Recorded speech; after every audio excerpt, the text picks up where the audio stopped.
Hey guys, and welcome to Death Before Dishonour, the grand finals of Season 4. And I don't think I've ever been so hyped up for a live stream. This is going to be absolutely insane. So this was the biggest season by far. We opened it up to as many people who wanted to play as possible, and we had 4 qualifiers, and the champions of each of those qualifiers have come together today to face off against each other. In the first semi-finals, we have Antiquity up against the mighty and legendary Tank. And in round 2, we have Talaxlan Soothsayer, the man, the myth, the Slan himself, up against King of the Dead, a returning champion from last season. He is replacing Noob for Life, unfortunately, is taking a bit of a break from the game while the beta is online and running. Should be some good fun, though. It looks like Antiquity is ready in this game as well. Oh, cool. Looks like Antiquity said he will be back in just a second. Good, good. When Antiquity gets back, we will get this ball rolling. So who are you rooting for today? We have some crazy players, and it's going to be exciting stuff. 2 best-of-3 semi-finals and a best-of-5 finals overall. Make sure chat is working on my phone so I can see you guys. No worries, Wolf. Yeah, looks like my Discord link has expired down in the description below, but I'll just kind of get the mods and myself to spam it throughout the day. Cool, so wait for Antiquity to return.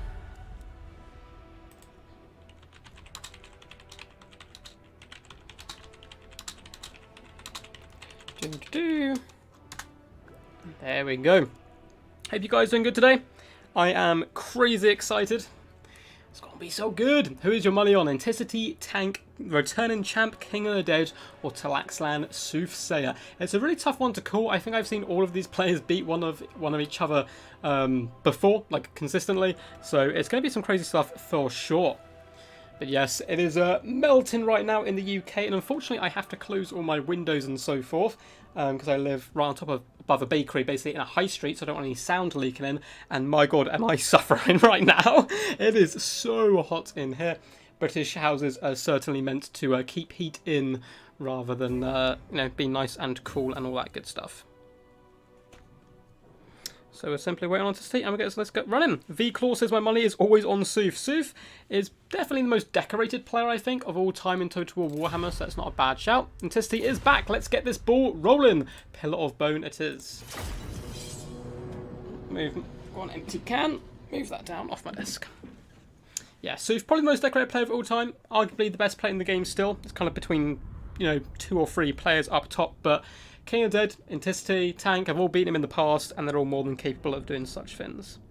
Very tough to call. It is indeed Stormrunner, it is indeed. Tank saying he's not in good form today, but Tank in bad form is deadly as hell still. Go kill them for Nagash, do it. What's up, Zadagan? How's it going, man? Storm, I will make you a mod in a sec as well, as Stormrunner is going to be a referee today as well, viewing the battles in case I miss anything. It's a little hard to see, but I'll do that after this game. I don't want to tab out while the players are loaded in. I don't know what this game is. Oh, I thought you were familiar. So this is Total War Warhammer. It is a strategy game, and basically both players will pick factions, so there's all types of fantasy, basically anything you can think of. You have vampires, dwarves, beastmen, lizard creatures, humans, all these disgusting nasty creatures. They have a set amount of funds each, they build some armies, and then they go to town on each other. Did you come from one of my other videos, perhaps, to find this glorious stream? So here we go. Now, for the forces of Antiquity, he is playing the Vampirates here today. Here's probably his main and best faction. He has some deadly builds of them, which mainly revolve around a mass of guns. And as you can see, we have gunnery mobs into the other realms there. 1, 2, 3, 4, 5, 6 of these bad boys, it looks like. I'm not sure how many you're allowed to have, but I'm sure he's all good. They might... Oh, some of them are handguns and some of them are standard, I assume, to mix up a little bit. Yeah, so he does have the 2 different types there, which is all good to see. Now, the front line, he's going to have lots of cheap and cheerful chaff, deckhand mobs, as well as polearms mixed in there for that nice anti-large. Cheap, cheerful, going to take an absolute hammering for the Vampirates here. Just trying to hold back the enemy while these guns really pack the punch and deal the damage. There is 1 unit of depth guard in the center pocket. I really like this inclusion. A lot of the time your enemy will go very cheap to try and just mass and surround you, and these guys will carve through grave guard even, zombies, skeleton warriors, the lot. There is 1 carried as well to entice those vampire counts in, as we do have a bit of an undead off here.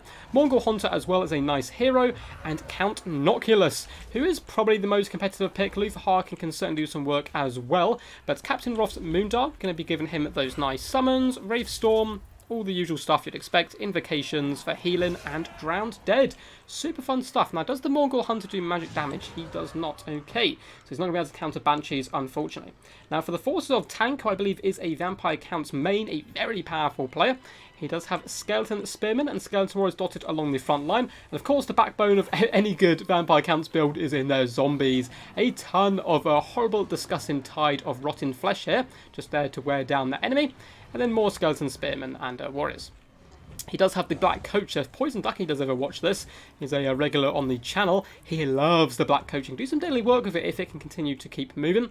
There are Black Knights as well, so a little bit cheaper than Blood Knights, but can still do decent work. Triple Crypt Horrors as well. Double Fellbat in the sky, and a Blood Dragon Vampire Lord coming in with all the expected spells.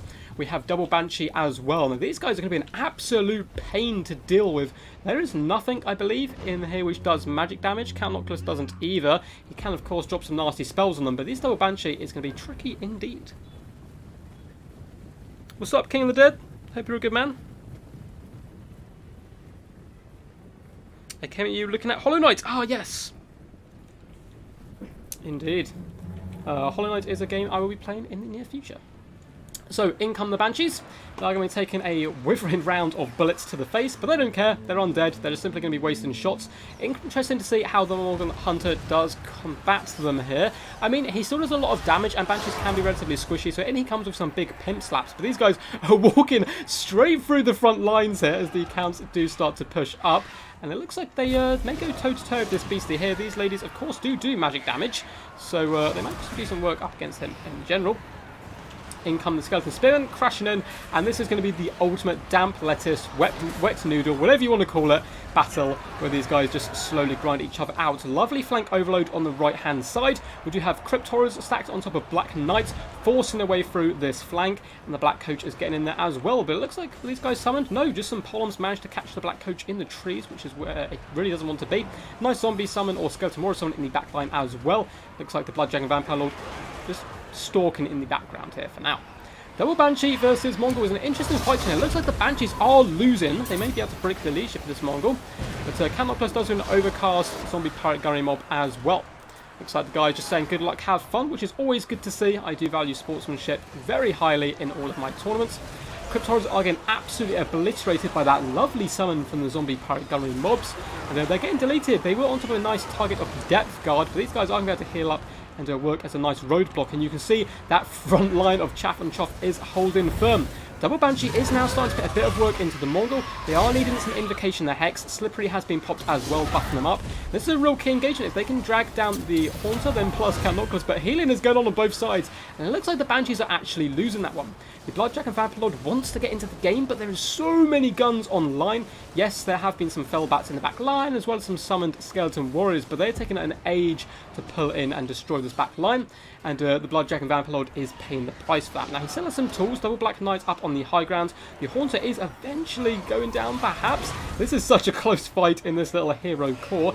And in the front line, the Skeleton Warriors are trading basically 50-50. But now the Depth Guard have gone here. These guys are going to be absolute lawnmowers and will shut down the Skeleton Warriors incredibly quickly.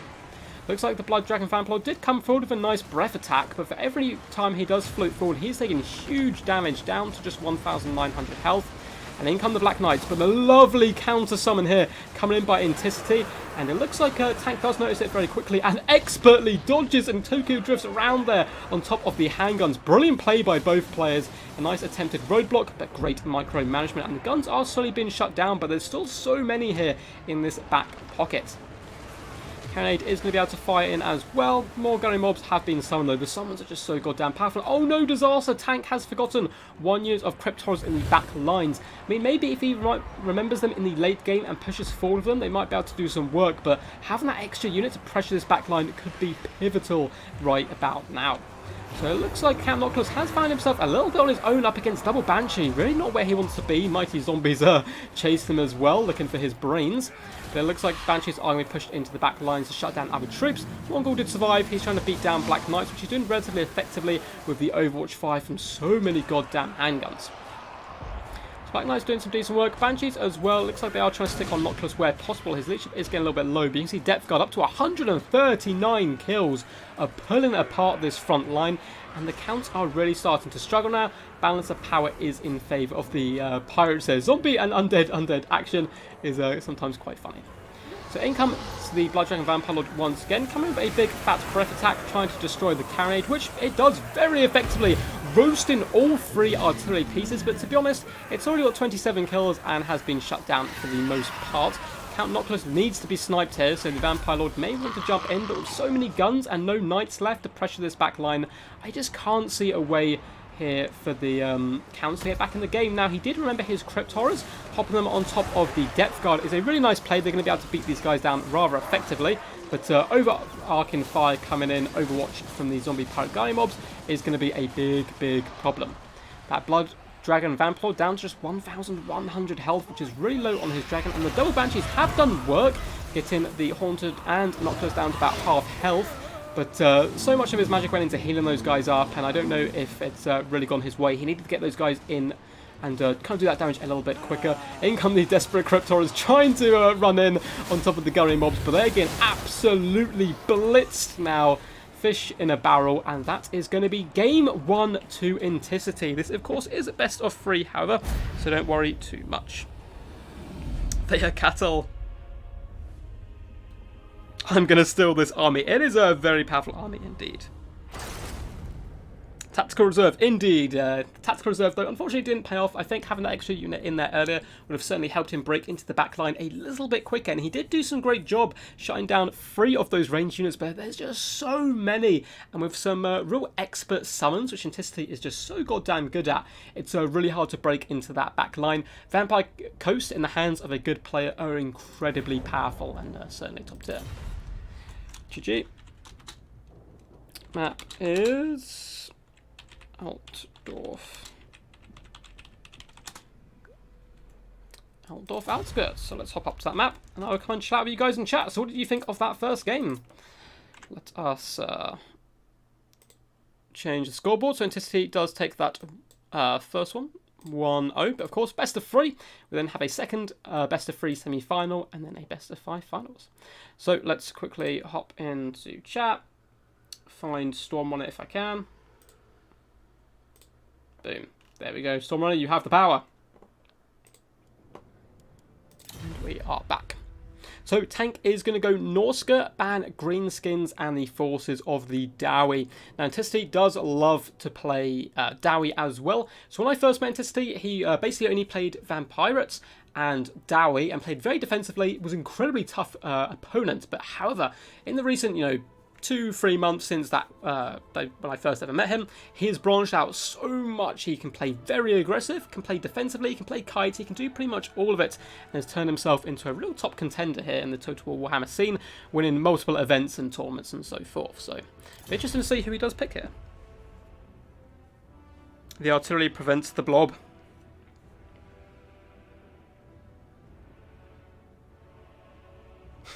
Whenever I see Vampire counts, I just wonder how will they lose this time. Woof, I don't know what's happening, but I like it. It's very confusing when you first get involved, and this is a finals of kind of like a tournament series I've been running.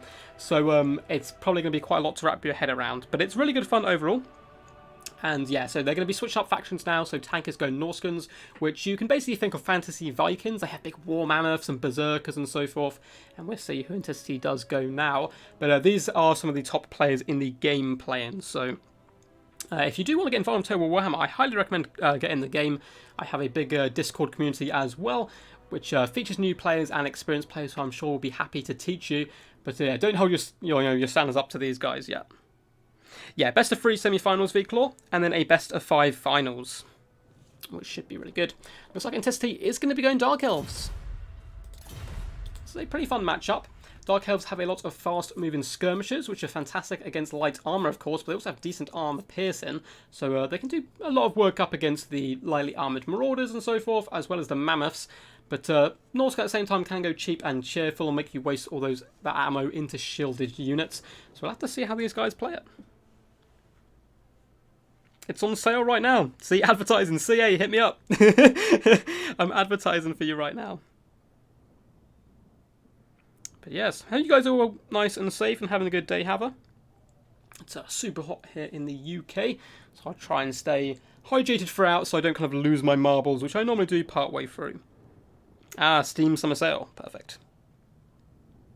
Zadargan, I believe it was you who was messaging me about starting up a YouTube channel of your own. Have you actually gone on and done that yet, or is it something you're planning to do? Let's have a little sip of a drink while I try and survive the heat. Aldorf Outskirts, pretty damn fun map, bit of an OG. We'll see the Empire cowering behind their mighty fortress walls. But there are some trees for sneaky stabbings, but at the same time a lot of open plains as well, so you can get in there and do some traditional glorious combat. Heavy metal Vikings versus emo elves. That's a good way of summing it up.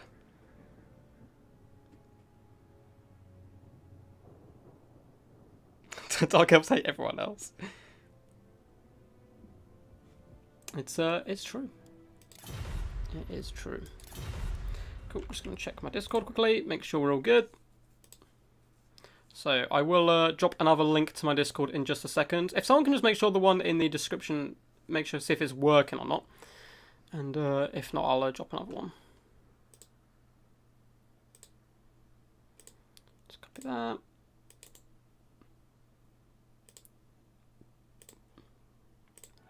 Cool, there you go. There's another link to the Discord if you do want to get involved. So yeah, best way to take part in these events, by the way, we do host this tournament series. Basically, it's an on-running series. I'll probably take like a week maybe off from running the tournament just to do some other videos, and then we'll come back and start again, which will be Season 5, which I've got some interesting stuff kind of planned for. Should be good fun. Yeah, feel free to join Discord, get involved with, meeting players, and obviously you get updates from my YouTube channel and all that kind of good stuff. I'm just chill out with you guys while these guys do indeed make their builds.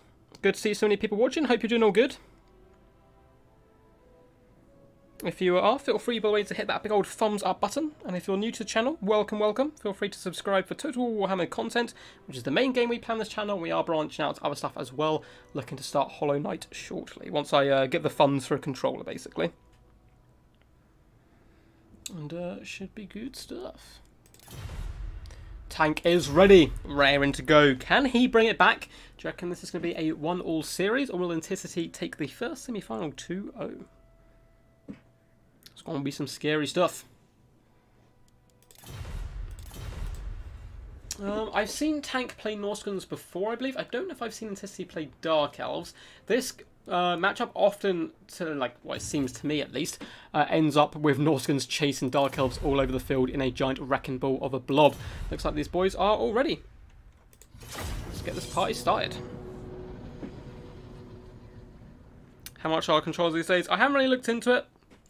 I think they're like 30 quid-ish, like just for like a PlayStation controller or an Xbox controller, which I can plug into my PC basically, because I do have a PlayStation, but my current controllers disconnect at random intervals, which is fine when you're playing on PlayStation, because it'll stop charge and then it cut back and then charge.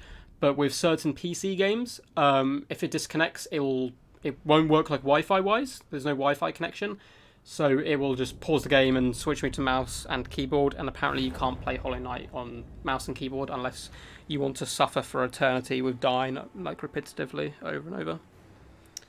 So I'm looking into it, but I need to get some funds sorted first, which hopefully I'll be able to do over like the next couple of paydays and stuff.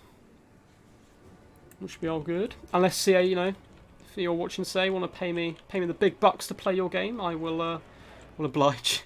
I actually live relatively near CA headquarters, which is kind of funny. Although I suppose they're kind of not working at the moment because of the lockdown and so forth. I'm very excited for Total War Warhammer 3. I say this like every stream, but Hobgoblins are going to be so goddamn cool. I'm assuming they're going to be a DLC faction probably coming in later in the game, but I'm hopeful that they're going to make an appearance somehow.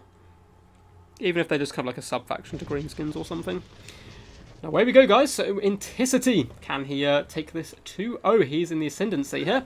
In the front lines, or going to be in skirmish, we do have double Dark Riders, which is always a fantastic pick. Looks like we have a heavy cav contingent today. So, triple Cold One Knights, looking very powerful, chevroned up as well. These are, of course, going to be doing some nice anti-large damage. In the front lines, we do have Dread Spears mixed in with Bleak Swords. Looks like we may have the Hellebroni. Hell yeah! These guys are their awesome purple colour scheme. They're certainly doing some work in the front line. And it looks like Black Ark Corsairs with hand bows in a secondary line, which I quite like. So even if your opponent does push into the back line, these guys can fight relatively decent in melee combat. He does have the Sisters of Singing Doom, Regiment-Renowned Witch Elves, of course can rampage. We also have Malekith up in the skies on his dragon, bringing Soul Sealer, Gaze of Malice, Stand Your Ground, and of course the Noxious Breath on his dragon. I like it. A relatively simple build. Then we crash into the front, and then you hammer them back with all the Knights, Witch Elves, and Malekith. Now, for the forces of Norska, almost combined forces and Norskan as a word there, we have the Beasts of Tlashna, Regiment of Renowned Norskan Warhounds. These guys do have that bonus versus large. It looks like we have the Moors of Savagery as well, popping in to say hello. Regiment of Renowned Armoured Skinwolves. These werewolves do have regeneration, anti-large, and armour piercing, so very good in a durable fight. We have double Marauder Horsemen as well for some skirmish, or it looks like we also have double Thrown Axes just behind them. Or triple, in fact, so a lot of cav, double skin wolves as well in the main battle line, and a ton of marauders, including some berserkers for the main meat of the force. A Shaman Sorcerer of Death coming in with a simple Spirit Leech spam, and Wulfric the Wanderer, of course, with Sea Fang, Hunter of Champions, and all that good stuff, on top of his glorious mammoth here, riding to the gates of Valhalla, or hopefully to victory, I suppose, in his mind. Good luck, have fun. Always awesome to see. And I've played with all these guys before, or at least hosted them on the channel and stuff before. And always good to see nice sportsmanship. But to be honest, I kind of know it's coming with the people who play in this community, which is always good. So Horsemen are starting to wrap around the right-hand flank. Dark Riders are here with some Cold One Knights just to try and push and drive them off. The Beast of Tlashna as well, lurking to try and get on top of some Dark Riders, perhaps, with a little bit of early rush. A charge in the front line by the Marauder Horsemen. A bit of cycle charging, very risky here, and does not look like it's paid off at all. Those Black Ark Corsairs managing to throw them back with some nice Overwatch fire, and the Handbow's doing some surprisingly decent work, but it was a trap! Oh, glorious trap! Oh, it blobbed up these two units, and down comes Wulfric's ability, the Sea Fang, taking 3 units down to about half health there. Fantastic play from Tank. Intissi, though, lovely counter-strike with a nice Gaze of Malice. Marauder Horsemen trying to push over to this flank, and it looks like the Skin Wolves and Beast of Tlashna have been pinned in by double Cold One Knights as well as Dread Spears. The Dread Spears really going to help turn this engagement. Looks like Horsemen Thrown Axes are going to be throwing some axes into that engagement as well, but the Beast of Tlashna have been forced off, so good engagement by the Dark Elves. Their front line is going to get run over relatively quickly. Wulfric the Wanderer is going to be in a duel of his life up against Malekith with a really risky charge in. Hunter Champions has been popped on him, but it will be keeping Wulfric in place as he decides to fight Malekith, and that will allow the Black Ark Corsairs to get some lovely shots in, and the Sisters of Singing Doom to push up, rampage Wulfric, which will keep him on the ground right where these crossbows want him. So really love bait and switch there by Intisity, sacrificing Malekith a little bit of HP to rampage Wulfric, hit him with a Soul Stealer and Handbows. Intisity is on form today. Brilliant play. Over here, it looks like, unfortunately, the Moors of Savagery were forced off, which is a bit of a disaster. And in the back lines, we do have Norskans chasing Dark Elves all around the place. Murderous Powers has been popped. Marauders have slowly won that front-end engagement, and in come the Skin Wolves. And these guys need to hop onto Malekith right now and drag him down. Otherwise, he will finish off Wulfric, and game basically will be over. In comes the Shaman Swords of Death, trying to save the situation. Wulfric has been rampaged, and he's really struggling now, down to 3,700 health. Skinwolves trying to get in here, but there are Sisters of Singing Doom who can rampage them back as well. A lovely Spirit Leech does go down. Wulfric fighting for his life. Marauder Berserkers are a fantastic counter as well to Sisters of Singing Doom, who have been forced off now, which is really good. And perhaps Tank can turn this engagement around and assassinate Malekith. He needs to. The Marauder Horsemen are throwing in some lovely axes, but Intisity, noticing the situation has gone a little bit sour here in the centre pocket, is going to be pulling out through his own troops and back up into the sky. And another lovely Soul Stealer is going to be coming down, which isn't going to finish off Wulfric, but it's certainly going to tick down his health a little bit more. Another boat does come running down the line, doing some great damage, but the Skinwolves get isolated and picked off all around the battlefield, which is a bit of a disaster. However, Marauder Horsemen are being used all around the place, throwing in the axes, taking down Cold One Knights. The Dark Elves started to run a little bit thin on the ground. There's a lovely attempt earlier to snipe Wulfric, but the fact it has failed, he still has 1,700 health. He is certainly going to be a tank, and if he rolls around with these Skin Wolves, he's going to be an absolute nuisance. Consistent Spirit Leeches dropping down on Malekith is really punishing him here, and these horsemen need to get in here and start throwing his axes, but a breath attack down onto the face of Wulfric takes him down to just 400 health, and that may have just swung the game massively back in favour of the Dark Elves. Balance of power was actually against them there a considerable amount. But Wulfric is going to be running for the hills here. A fantastic snipe. Now, Malekith is still a little bit danger low. Dread Spears as well have basically lost all their engagements across the field, and the map is turning Norscan favoured. But with Wulfric gone, they're really going to struggle with leadership up against the huge terror-causing Malekith. Now, is anyone chasing Wulfric off the field? No! They're not. That is a really bad idea. He is just down to 61 health, so he is unlikely to recover. But leadership is back up to 9. If he comes back, that could be a big miss-micro there by Anticity. Another Spirit Leech has been popped down to Malekith, and it looks like he wants to go after the same Sorcerer of Death, but in doing so, he has fallen into some Skin Wolves, and he's down to just 600 health himself. Wulfric, rally, my dude! It looks like he is just about going to break 0 leadership -4. Yeah, it looks like he is unfortunately... No! He rallies! What is this? 4 leadership! Get into the trees, chase off these cold ones, and the Norscans can certainly come back into this game, and Malekith does go down to the combined might of these glorious Skin Wolves and Shaman Sorcerers, doing some fantastic work. And what a swinging game this was. Looks Dark Elf favoured to begin with that lovely trap trying to assassinate Wulfric. Didn't quite pay off. The Norscans clawed their way back into the game. Wulfric then gets almost assassinated. Looks like the Dark Elves have the game. Malekith got a little bit greedy. That was awesome. That was awesome. Hell yeah, what a game. That was, I don't know what to say about that. That was crazy. GG. Crazy stuff. So we are going to be on Troll Country next, which is a bit of a small map. That was that was mental. Let me know what you thought of that in chat. If you have any analysis on the game that you wanted to add that I may have missed in my giddiness. But it is 1-1, so this is going to be the final game. So tank to pick 3, and Anticity to ban 1, and pick.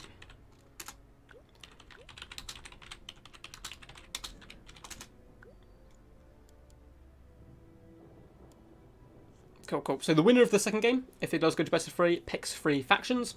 Then the other player can ban 1, pick himself, and then the first player does pick him. So he's gone High Elves, Greenskins, and Chaos. So Anticity will ban one of these, pick a faction, and then Tank can pick one of the other 2. That was insane. What's up, Poison Ducky?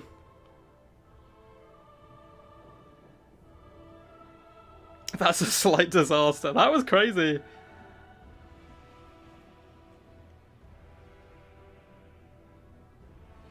Berserkers are one of the best lawnmower units, man. That was insane, yeah. Berserkers really helped cutting through that front line, as well as the basic Marauders. That trap at the beginning was so good, though. Dropping down Malekith and eating the Hunter Champions, unfortunately, so it was a little bit risky. But managing to fall back from Wulfric, rampaging him with the Sisters of Singing Doom, and then hand bowing him from point-blank range was a really nice kind of gambit, I suppose, which unfortunately didn't pay off. What's up, Poison Ducky?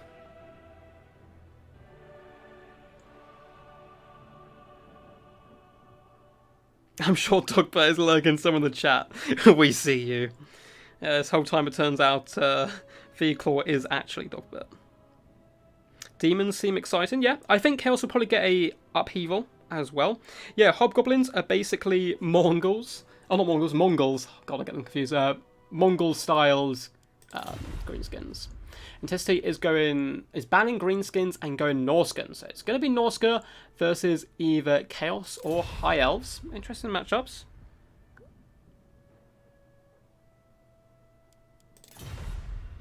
Tank going High Elves. Glorious stuff. I need to quickly hop into chat now, as I do see Poison Ducky is here, and I have a gift for you, my friend. Boop. Try that out for size.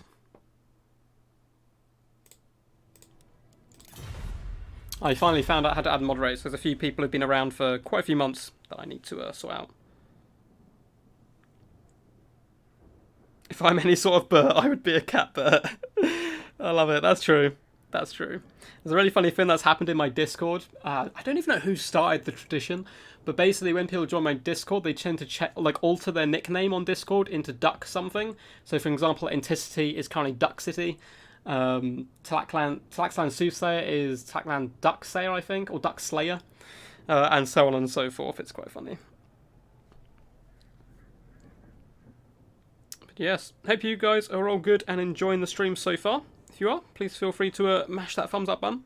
I don't like kind of force myself to advertise too much on stream, but at the same time, I was speaking to someone recently, I think it was Shadow Online Gaming, and his streams, like mine, are now getting less views than our basic videos, which is strange, because normally it's the other way around. So I'm not sure if YouTube is kind of doing a bit of tricksy magic with not promoting streams as much as videos.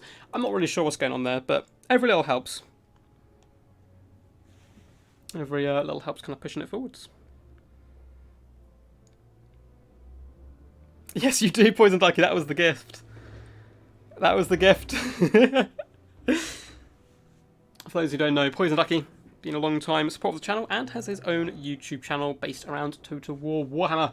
Very cool stuff. I believe he was doing some analysis on Silver and Guard recently and seeing how they fare up against other units from other rosters.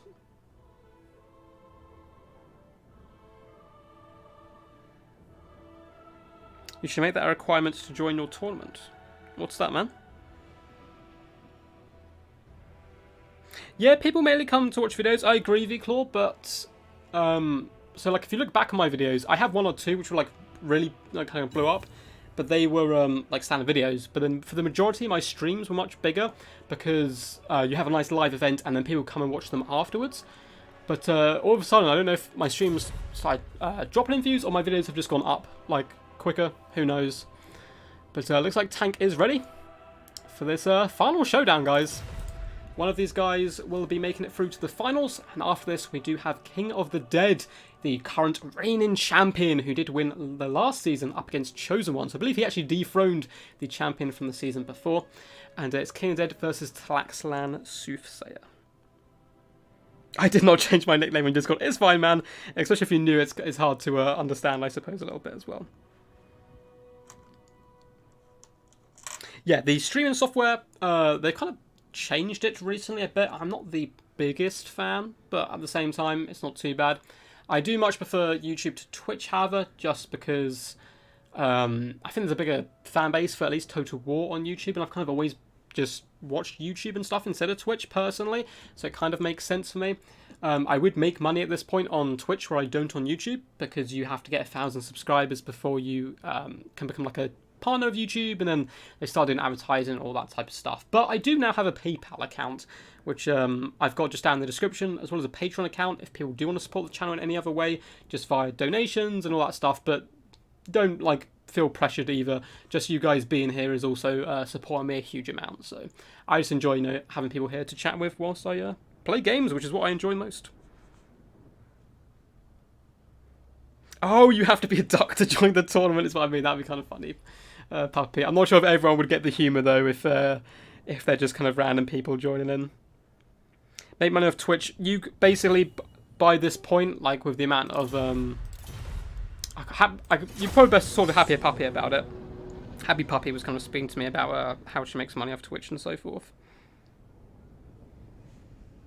But here we go, guys. Troll Country. Should be some good stuff. Yeah, it depends, V-Claw, on who you know. But yeah, speak to Happy Puppy about it, because she knows some people who make, like, get no viewers and can still make, like, a little bit of money. Or, oh, not money, get partnered. I don't know how it works with Twitch. I think it's to do with, like, if they see potential in you or something.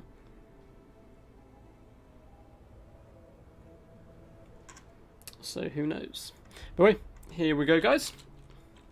We are on Troll Country, a map I absolutely love. I know a few people have issues with it because it is rather small, but it does certainly get in there and do some blood and thunder affairs down in the centre kind of mosh pit of the battlefield. We do have 4 hills as well, just dotted around with some nice tree terrain as well for sneaky stabbings and the like, but it's basically a big old rush to the centre.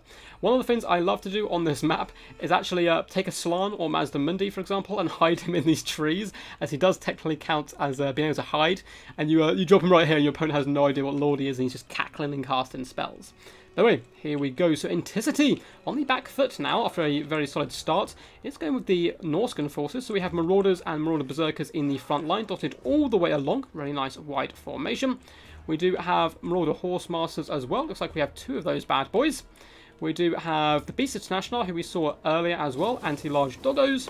We have Familiar Warriors with great weapons. Is it just the one? Yeah, it looks like just the one of these bad boys, but they do have Armor Sander and anti-large, very powerful overall. We have 1 Marauder Chariot, and Wolfric the Wanderer once again on top of his mighty steed here.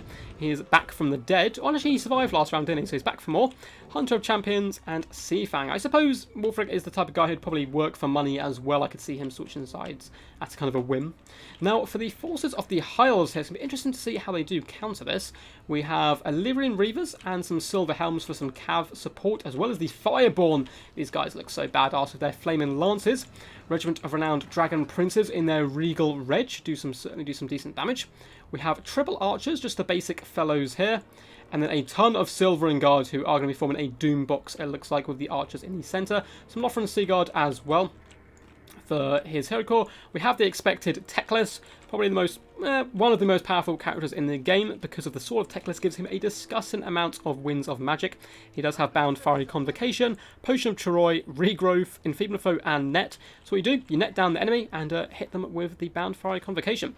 We do also have a Mage of Metal coming in a Plague of Rust, which is going to be really awesome. So what you want to do, you net Wolfric down, you drop Plague of Rust on him, and then you just pummel him with arrows and fill him with many of those wooden shafts as possible and drag him down, basically. It's a real kind of tried and tested formula. I'm not sure why he's brought Regrowth. I suppose perhaps for the Fireborn. There's not too much here you want to be healing up massively. And we don't technically have a box, as there isn't a full back to it. We have kind of like an awkward smiley face with loads of acne. And it should be some good fun.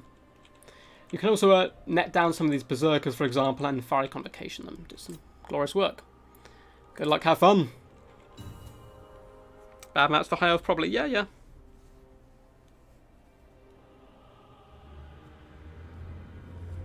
That's why Intercity didn't finish him off. Big brain plays, exactly.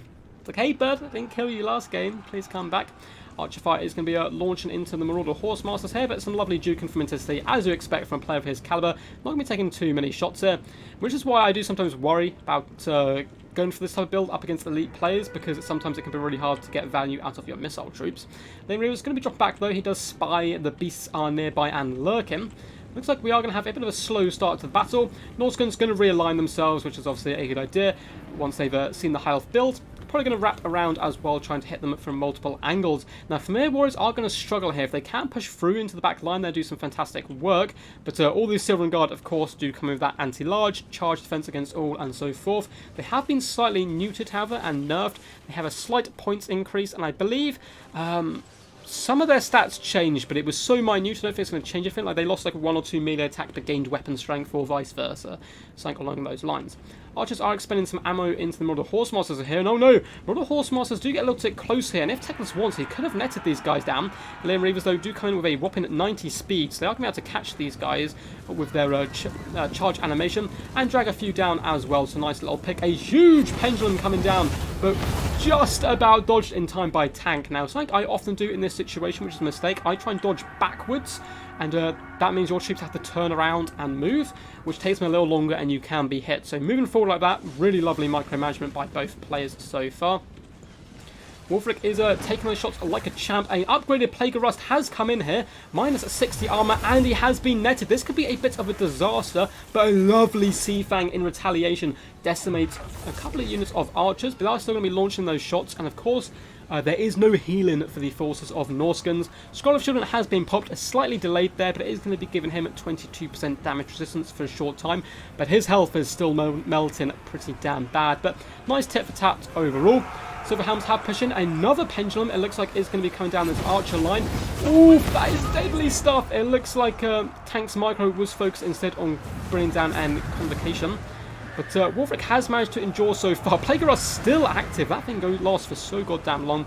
Down to 3,000 health, but the archer line has been completely shattered here. Fireborn going to get a lovely charge down on the Marauders. They will decimate those guys very quickly.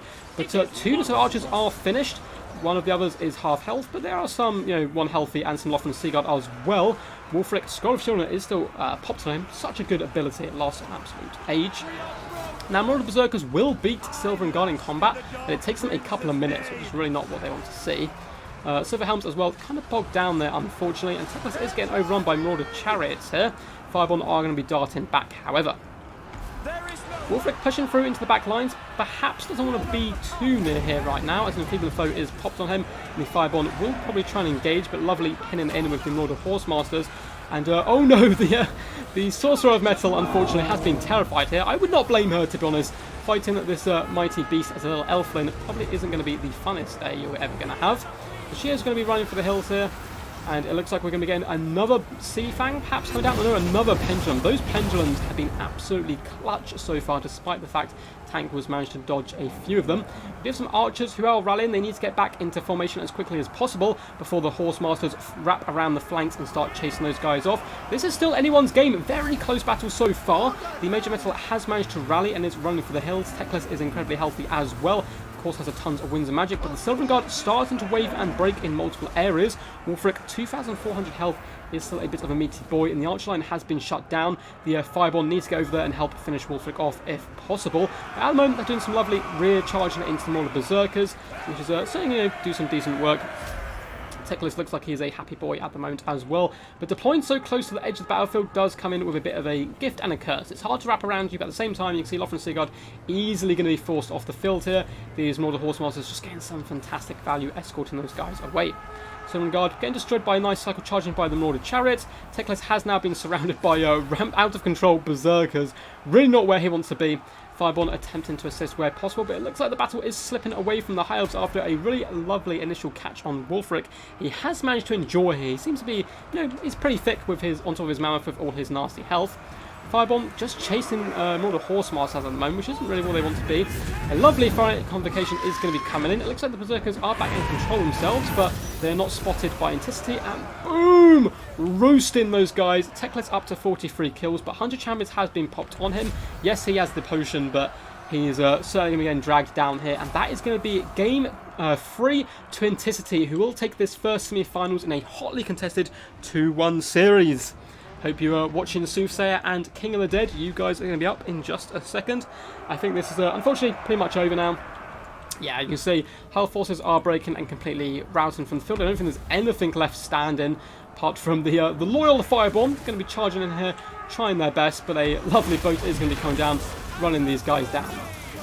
And the Fireborn struggling a little bit here. They are charging once more. They might be able to bring down Wulfric, but even so, there is just far too many Norsemen left on the field. And a very nice diligent play shattering all those troops to ensure they couldn't come back.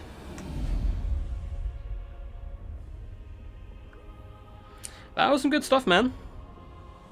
How do you snipe what has 11k health? I mean, he did so much damage to him, though. So you can't snipe in one go, but if you caught him with a second net, basically it came down to the fact that he couldn't protect his archer line. If he had kept those guys active after that initial attempted snipe on Wulfric, Wulfric just cannot go near the battlefield again, because he would just simply get netted and plague rusted down, and that, of course, would have been a big loss to him with his 109 kills. But the combination of the Pendulums and Wulfric were deadly here. Told you I'm in bad shape. Sorry for the bad performance. Tank, man, you did fantastic, dude. Don't know what you're talking about. See you in the finals. Now, Tank, man, don't feel bad, man. It can be a bit of a demoralising game if you do lose, but he performed very well, man. Going 2-1 to Anticity is no small feat at all. So, Soothsayer and King of Dead, you guys are up. Let's quickly switch the map. So, hopefully we won't have any lag issues. I know King has been struggling internet connection-wise. He has unfortunately gained the name King of the Lag on Turin streams, but we'll see. So we'll play 22 there, taking it 2-1. Do King of the Dead. And Soothsayer. Pop those back down to naught. Good stuff, they're both here. Hey lads. Hey babe. Let's check what order I put them in before. Death before Dishonour. So it is going to be Soothsayer to pick and ban first.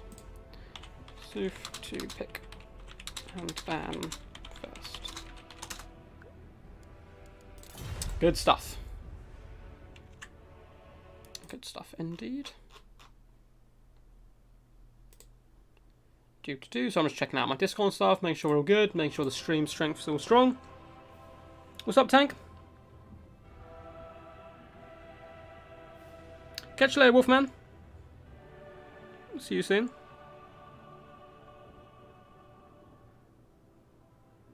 No worries, Tankman. You did beast. Honestly, for saying you played bad, you played far better than I would have. So, also that's showing your skill. Thanks for playing, man. You were a true champ, and you managed to battle your way through a ton of tough players to get here as well. Intensity is a scary dude to face, especially his coast. I can't do it. I cannot break down into that back line with someone with that many guns. Zeus is incredibly good at playing that as well, that kind of style, and it's always been one that I have struggled with. Cool. Looks like Suf is contemplating what he's going to be doing. Check and stream. Yeah, looks like we're all good. Hope you boys are enjoying, or boys and girls. If you are, feel free to hit me with a big old thumbs up. Super helps and pushes out to the stream to more people. Yeah, the fireball needed to get a bit more active. There was potential there to wrap Wolfric at some point as well when he pushed through that centre pocket. But lovely Nat and Plague of Rust kind of play as well with the archers. But you'd managed to dodge the first pendulum or boat. I can't remember which one it was. But then you got hit by a couple and it really shut down the archers really quickly. If they had stayed on active a little bit longer, they probably would have helped pull down Wolfric and the game could have been flipped on its head. But that second game as well was a crazy back and forth with the Dark Elves and Norskin game. That was some insane stuff. Oh. It's double ban.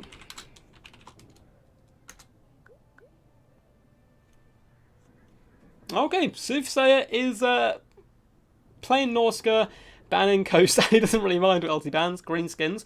King going Lizardmen. So, I've been in much debate before with Palpatine and stuff over this matchup.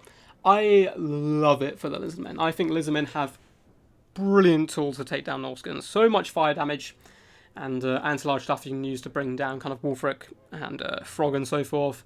But, you know, I've certainly seen some great Norscan players win this as well, and Soothsayer is one of the best, so it should be some good stuff. Well, it is problem of vampire counts. You cannot prepare for both wide and box builds. Yeah, I was speaking to Poison Ducky about that, and he was saying similar thing as well with vampire counts. It's hard to prepare for kind of multiple builds. He was speaking, though, in conjunction, I believe, with Wood Elves, that he never knew if they were going to try and kite him or Durfu box him, and he felt like he couldn't prepare for both, which can be a little bit of a struggle. But it's great to see some vampire count mains still, you know, performing good in tournaments and so forth. King of the Dead, as his name does suggest, normally plays undead factions. Very good Tomb Kings player and Vampirates player. I believe he has been getting into Lizardmen recently, but I haven't seen him use them too much. Yeah, Puppy, you did beat me once with Norskins, although I did try a bit of a different build, I think, that time, because I was worried you already knew my anti-Norscan build. I think I tried like an Air Force to see how it goes, but Air Force is so good there. Umbral Tide is fantastic there. Krogar as well can even do work there. It's just, you have so many options as Lizardmen in this matchup. It's definitely doable, and Norskins do have a lot of great anti-large tools to bring down big monsters and so forth. But at the same time, solar engines, all sorts, can do great work here. What's up, David the White Lizard? How's it going, bud? Glad you managed to catch this stream. You are here for the second semi-final, so this is the grand finals of Season 4 of Death Before Dishonour. We have had an insane amount of players playing this time because we did open up to unlimited people. So with, you know, the re-entries and so forth of people trying out multiple heats, we've had like, I don't even know, over 100 people competing, which is pretty damn awesome. And we are down to the top 4. This is the second semi-final. First one was won in a hotly contested 2-1 series between Intensity and Tank. So Intensity has moved on to the finals. We now have King Dead and Soothsayer just about to start the second semi-finals. This is some good stuff. So 3 great games so far. Hopefully that trend does continue. So in regards to internet problems with King, I don't think it's too bad. I think it just lags like in like spikes of like 10 seconds and then goes back to normal, so hopefully we should be fine here. I've played with him multiple times on the channel before, and we've had Soothsayer, we've had no problems, so fingers crossed it should be all good. I'm going to take a little sip here as I do melt. That's some good water. Let's hop in here. So I am slightly biased here because I love the Lizardmen, so I am secretly got a root for my boys. Looks like a pretty interesting build. He has in fact gone for the Temple Guard box. So this is another kind of classic way of playing it, which is not what I do, but personally. But you do get triple Temple Guard, including Star Chamber Guardians. You get a Slar Mage of Light, and you drop Barona's Time Warp, and that's very powerful as well. But Barona's Time Warp on these guys turns them into absolute just insane shredders. They will beat the crap out of Marauder champions as long as that Time Warp is active. I believe champions can actually beat these guys one-on-one with their great weapons. He has a Basildon with Solar Engine as well to entice in the Norskins and do a bit of counter skirmish. We have Skinks with Javelins in the back line, a Feral Carnosaur to help protect the Slar Mage Priest of Light, as well as, hunt some of the bigger threats. Skink cohorts protecting the flanks, and a nice skirmish core as well. We have double Skink skirmishers, no Chameleon Skinks unfortunately, but got a little bit more cheap and cheerful. Triple Pterodon Riders up in the sky. Now for the forces of the Norskins here, and Tlaxlan Soothsayer, we do have triple Marauders in the front line, including the Icehorn Marauders, Regiment Renowned. Double Berserkers as well to try and help chew through Skinks and Saurus and so forth. They will be lawnmowers as themselves. We have Familiar Belfiend of Shadows coming in with Pendulum, Enfeebling Foe, Scroll of Shielding, which is so goddamn powerful. We have Familiar Warriors, Javelins, more Familiar Warriors, Marauder Horsemen, so not too much skirmishing. What on earth is this? We have a Feral Mammoth? I do not know the last time I saw one of these bad boys. So the Feral Mammoth, who of course can rampage, does pack a punch and is pretty meaty. And Wolfric the Wanderer once again making his third appearance today, coming in with Hunch of Champions, Fight or Die, and Seafang. Pterodons are pushing forward here. If they can get some rock drops on top of these javelins, that is going to be some glorious stuff. And it looks like straight away, boom, lovely stuff, taken down to about half health straight off the bat. If you can take out the javelin threat, the Carnosaur is going to be pretty damn scary. Something I quite like doing is actually nuking the armor of Temple Guard with like a Wither or whatever, and then hitting them with javelins as well. So it can work both ways. Basildon overextending here quite heavily in my opinion. He would probably want to stay in the box, as he's relatively slow getting back here. Icehorn Marauders taking a ton of damage, however. They are shielded, which is, no bronze shields, not too bad. Coming in with only 15 armor though, the Skink Skirmishers have certainly made them pay the price there. Pterodons have forced off one unit of Marauder Hunters, which is some fantastic work. The other one is getting a little bit danger low in his routing, but we do have a third unit coming in as well. So lovely backline harassed by King of the Dead, playing some good stuff so far. Good luck and have fun. Awesome to see both of these guys, as I said before, doing some good sportsmanship. And basically an undodgeable Seafang here, and Seafang's so powerful, it's hard to see. And with the arc he did it in as well, there's no real way of dodging, but Temple Guard are meaty indeed. Jumping into the Icehorn Marauders, they will tear them apart relatively effectively. Looks like both the Mammoths are going to be trying to overload one flank, but it looks like all the Skinks are coming in to oppose them, which probably isn't the best idea. Skinks will get flattened by Mammoths very quickly without doing too much damage. Temple Guard are being pulled apart as well, trying to chase down Wolfric, and are getting isolated here. They're going to be taking a nasty rear charge from Berserkers if they turn to engage the Marauders. Temple Guard certainly want to fight together and around the Slar Mage Priest, so they can drop his lovely Shield of the Old Ones and heal them, not boost them up as well with Brennan's Time Warp. Javelins are down, as well as the Horsemen, which is going to allow the Lizardmen map control. These guys can get back, drop lovely bombs and so forth, but what a Pendulum coming in, tearing through the Star Chamber Guardians. Looks like the other Temple Guard also took a bit of a hit. A big Shield of the Old Ones is coming in. These Temple Guard did get a bit nuked. Brian's Time Warp has been popped on them, as well as the Feral Carnosaur. The Enfeebling Foe does come down, however, and Wolfric has Scroll of Shielding and Fight or Die, so he's very tanky right about now. Paramount is taking a few shots and a ton of Skink Skirmisher pressure. These little Skink cohorts are coving in some javelins as well. And that has rampaged Mammoth, and he's going to be sticking and fighting against Temple Guard. Really not where he wants to be. Fast protection went down as well.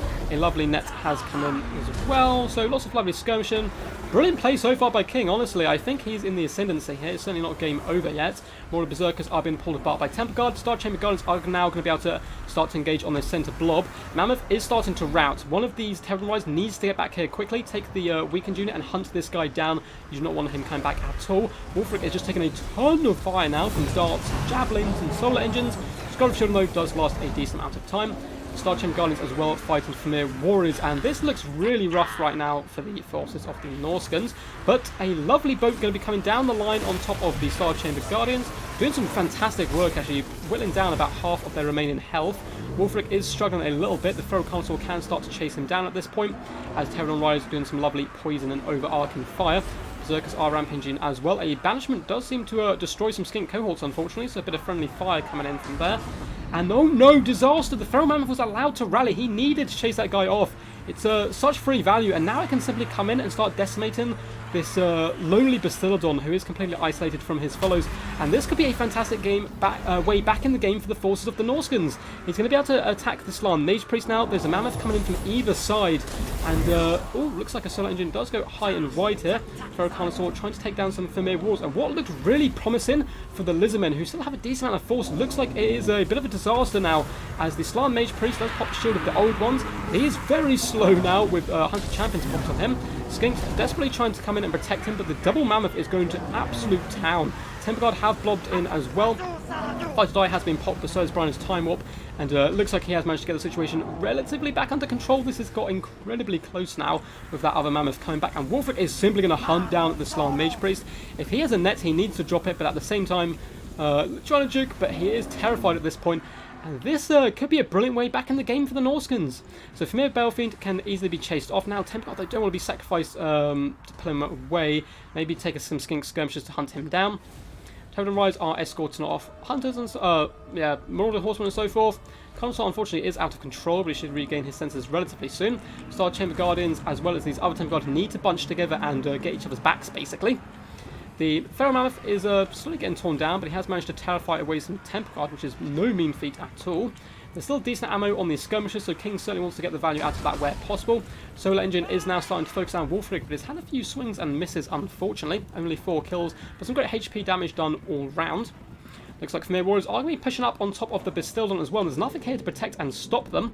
The Balefiend of Shadows has returned. We're going to be seeing a lovely pendulum come down the skink skirmishes, doing some good damage. They are in skirmish formation, of course, so it's not going to be doing huge work. It looks like the Bastiladon is going to be running for the hills. These Familiar Warriors can be poisoned here and slowed down to 34 speed, where Big Gary here does have a speed of 40, so he should be able to escape relatively unharmed and allow these Temple Guards to get in here. Feral Mammoth is being forced off. Take these Pterodons and finish that guy off where possible. Star Chamber Guardians still going strong as well, and even with that nice resurgence, I think it's still looking a bit rough for the forces of Norskins. But a fantastic boat once again coming down the line. It looks like it only just skims those Temple Guard, unfortunately. Feral Carnosaur is going a little bit risky here, going up against the Familiar Warriors, but he has managed to terrify them out. Wolfric has popped Foe Seeker and is going to be coming in after that Carnosaur boot. Even Enfeebling Foe popped on him. That Carnosaur needs to fall back as much as possible, allow the Poison Darts and the Solar Engine to do the work on Wolfric, and that Feral Carnosaur may go down here. 36 health. It's me running for the hills, and are we going to see a comeback? No, Wolfric is starting to shake himself as well. Star Chamber Guardians come in. The Loyal Boys are coming in despite the fact that their Slan has been destroyed. They're coming in for vengeance. And the Wolfric Wanderer is routing here. There's no way King of the Dead is going to let this guy come back. Pterodons will simply hunt him down, and the rest of the army is starting to break. Star Chamber Guardians going toe-to-toe with Familiar Warriors is their bread and butter. They love this type of fight. They will tear these guys apart with professional efficiency here. And there's still a decent amount of Pterodon Riders dotted around the field to hunt down troops, and that is game 1 to King of the Dead. What a match. What a match. No Skaven, unfortunately, Zachary. Nice to see you here, though, dude. What's up, Geese? How's it going, man? I will chill out with you guys in just a second. But really nice game overall. So I'll just scroll through chat a little bit there. Fantastic play by both players. Nearly managed to bring it back. A very interesting double Mammoth build. But as I said previously, there's so many good tools for the Lizardmen here. Brian's time up on the Temple Guard, even despite the fact one of them got slightly isolated, as well as Terran Rise do such good work here as well with Harass. Imagine to destroy those Marauder Hunter Javelins early on was pretty damn key. Otherwise, they can come in here and help deal with Temple Guard. And unfortunately, the Pendulums and Boats weren't quite enough there to seal the deal. GG, well played. Got to give Falcon some credit for that army. Yes, I did recognise that indeed. So the next map is going to be a bit of a small map. And we're going Eschen.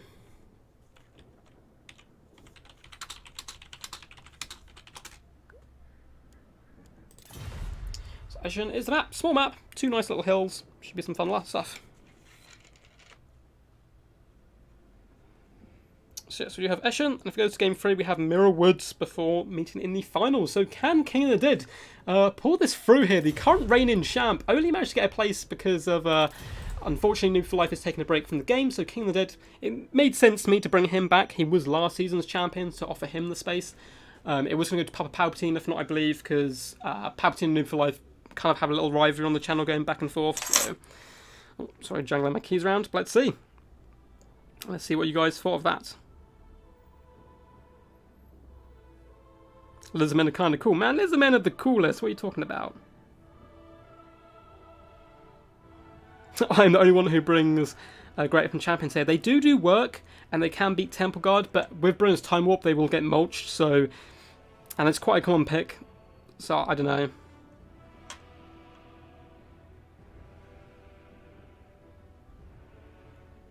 Frostworm, yeah, that can be okay.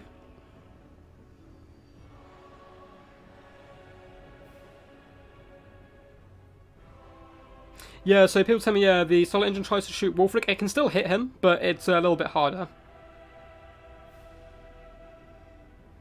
It does decent, though. Like, the Solar Engine can do huge work in that matchup. If they brought Frog, it's just a death sentence for him, or it keeps him very far away from the battlefield, and it also does good damage to Skin Wolves and Famir and all that kind of stuff.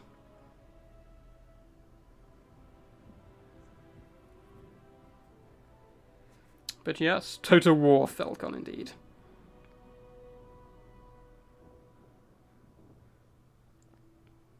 Dowie OP, need to see them stunties. It'd be great to see some Dowie. I'm not sure if I agree they're OP. They are maybe in like one matchup. I love them against Empire, but... So, King of the Dead is going Tomb Kings and banning Empire and Greenskins. Interesting stuff. King of the Dead, of course, is a Tomb King main. It's gonna be tough. It's going to be tough, though. Let's see what Soothsayer does bring. Soothsayer can bring pretty much anyone. He's very proficient with a lot of the forces. But I believe he is known as well for his Lizardmen play, which should be some fun stuff. I don't know if he's ever represented them in a faction, or I hope so. Have a little sip of my drink.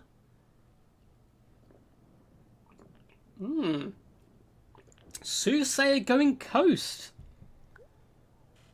I don't know if I've ever seen him play Vampire Coast. Should be some good stuff. What do you mean? They are amazing. Dowie, cool. I love Dowie. I love the thematic kind of side of Dowie. But at the same time, they're highly predictable and they have some horrible counters, I'm afraid. At the same time, they have some great counters. You know, I think Bretonians can really struggle up against them for the most part. Even though they have a ton of cav, they seem to just struggle to get through. Empire really struggle up against them. Coast really struggle up against them simply because they can do what the Coast can do, but better.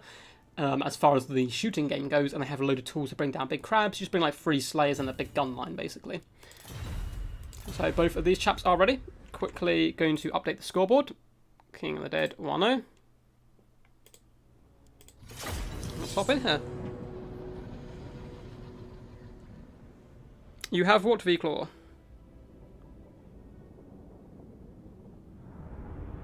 He plays close in Everchosen. Awesome. I probably did say it, I've just forgotten. But it's not stuck in my mind. The only bad matchup for Dowie is Skaven. Change my mind, says Zachary. High Elves. High Elves. I think High Elves are deadly up against the poor little Dowie. Another Undead matchup. Yeah, we're seeing a ton of Undead today. Which does happen from time to time. So here we go. So for the forces of King of the Dead, it looks like he's not going for the standard pick I've seen him take recently in tournaments, but instead he is going for Nekakar Warriors all along the front line with just the King Nakesh's Scorpion Legion, Regiment Renowned Skeleton Spearmen who look so goddamn badass. Look at those shields with the Scorpions. Reminds me of, was it called The Scorpion King? Like a really old film, which is kind of terrible but great at the same time. I loved it as a kid with The Rock. But yeah, those guys in the centre pocket. So these guys are going to be pretty decent lawnmowers overall. He does have Nekakar Horsemen as well on either flank to try and push through, as well as some Skeleton Horsemen. Double carrying up in the skies.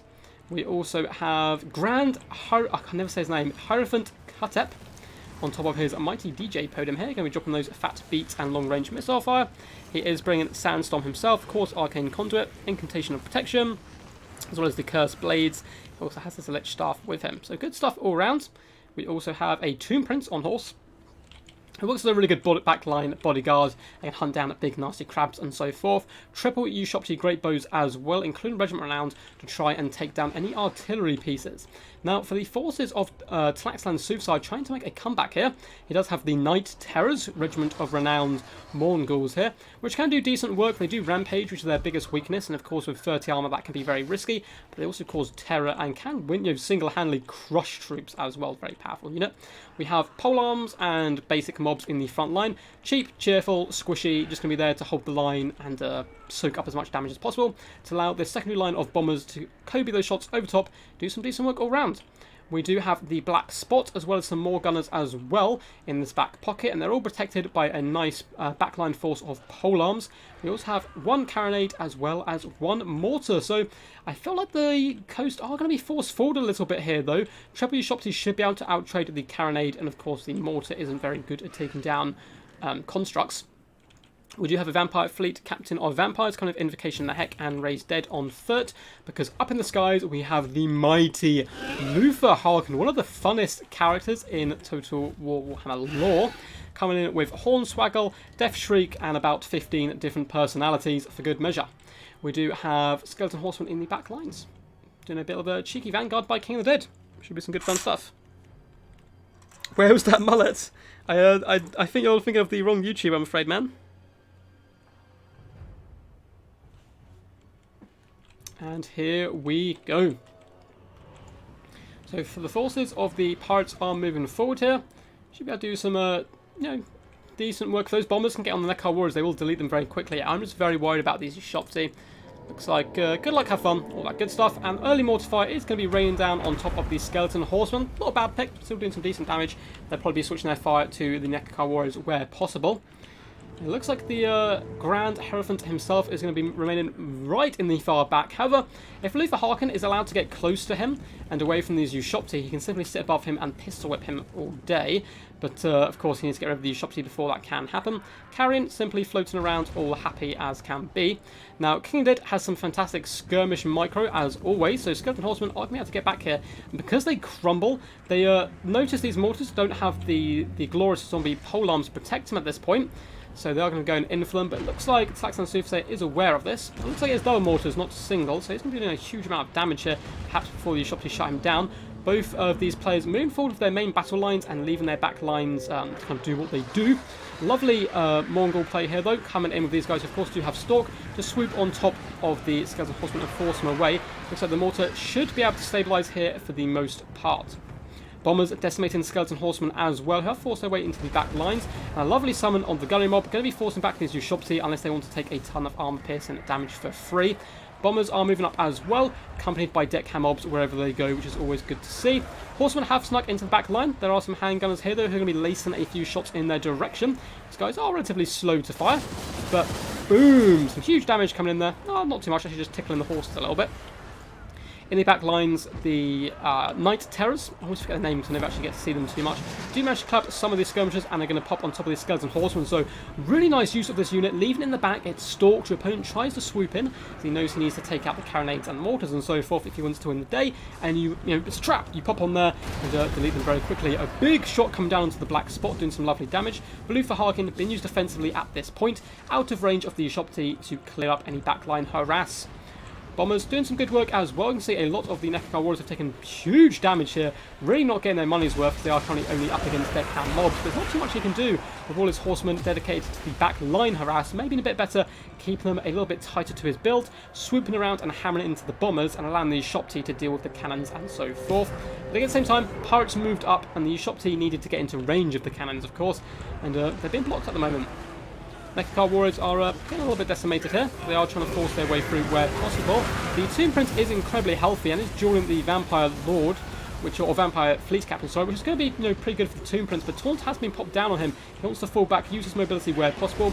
Nekar Warriors are being absolutely decimated at this point. Triple Ushopti, however, are incredibly healthy and currently deleting some handgunners. Backline though is relatively safe. It looks like one of the mortars did get left alone just for a second, and like a flash, King of the Dead does hop on top of it, with the Knight Terrors going to be running back here to help protect these guys where possible. They should be pulling back any second now, otherwise they're going to take some huge damage. But it looks like he's trying to finish off that mortar where possible. Unfortunately for him, though, there's still all 3 carronades active, as well as another mortar team, which is really helping kind of clear up these troops. Balance power is relatively healthy and heavy now in favour of the Talaxan Soothsayer himself and Ghost. So it looks like we do have the Tomb Prince attempted to be rescued here by Ushopti, and he has managed to rampage Luthor here. This is his way back into the game. You take all your Ushopti and you pound Luthor as much as possible in the centre pocket. The Vampire Fleet Captain of Vampires is also rampaging, so he cannot heal at this point, and the Ushopti are going to town. Tomb Prince with his anti-large as well is doing some huge damage. King Soothsayer, needs to get this guy out of here now that he is back under control. Looks like he needs to stay into fight, and he's going to be trying to do it with an upgrade invocation from the Heck. Now he does have control, but the Ushopti still have decent ammunition, so the game is certainly not over. Looks like hangouts are being deleted as well. Luthor though does manage to escape. That was huge there. The Grand Meister himself up to 102 kills. Good work so far. Luthor, you do not want to stay still, buddy. He needs to fall all the way back here. Take your cannons and use them to really kind of pound down the Ushopti and force them to change fire onto your artillery pieces.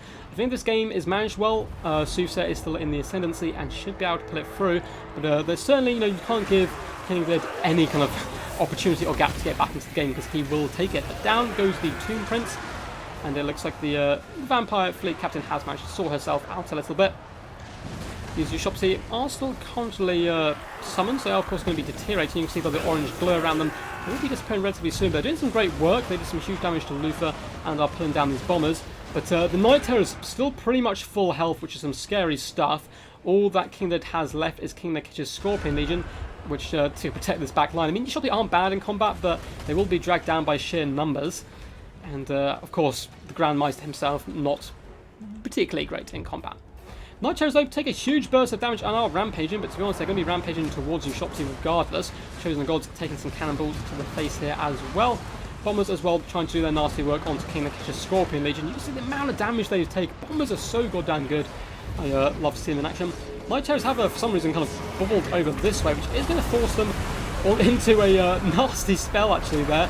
Coming with a sandstorm, doing some huge work. Lovely play so far by both of these players. Ushopti are on the back foot. King Nekitch's Scorpion Legion with the Incantation of Protection are going to be walking forward here, taking bombs after bombs, but even with that damage resistance, they're getting absolutely hammered down here.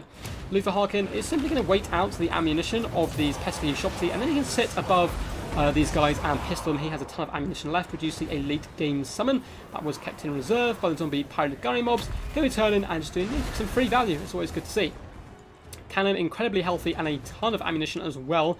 Mortar not going to be so good with the units which are left, but it still helps to balance the power as the pirates do swoop in to take that undead booty home with them. Some of the Ushopti Chosen Gods, unfortunately, are being forced into combat. Night Terrors are rampaging. They're getting pretty damn low, but they were used very effectively early on to protect that back line, and also they've been dragged down here. The Ushopti Greatbows, which do have ammunition left, are unfortunately being swamped by Luthor. This other unit does have some ammunition, but they are going to start to get swamped here by just a ton of zombies. It's a little bit risky though. Luthor still has 2,200 health, so he is relatively meaty. Balance of power incredibly close right now to army losses. The big shots coming in though. They are not going down without a fight. Massive kills across the board, and both armies are pretty battered overall if you take the summons out of the equation.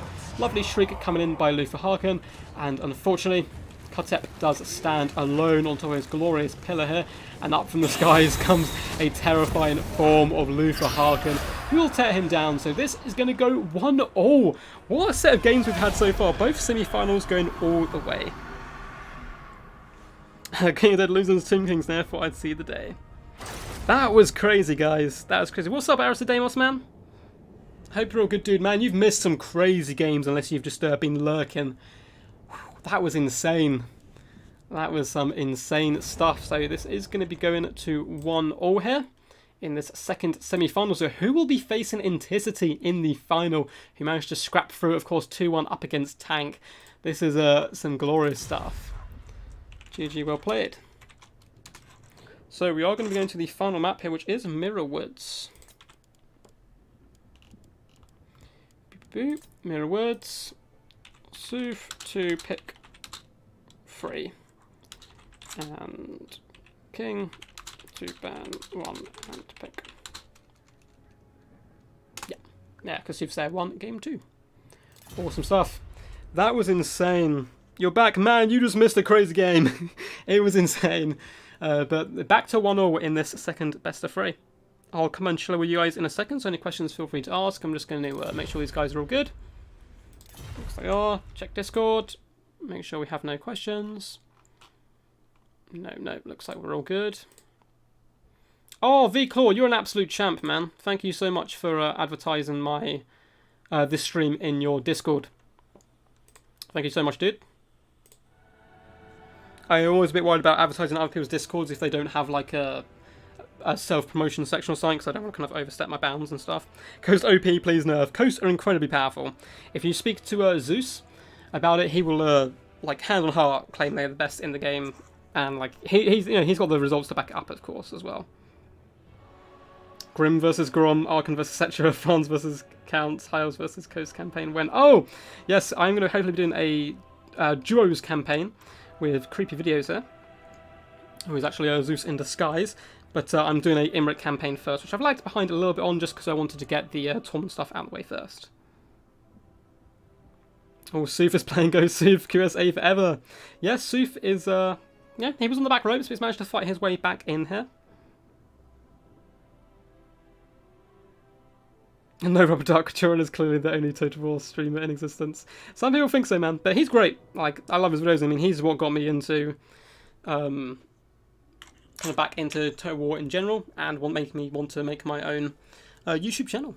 Help me find a load of cool people as well, like Darv Plays, V-Claw himself as well is on Twitch. H1 Sun, Poison Ducky. There's like countless people. I'm gonna like forget so many as well. So there's a lot of people out there. So Sooth is going.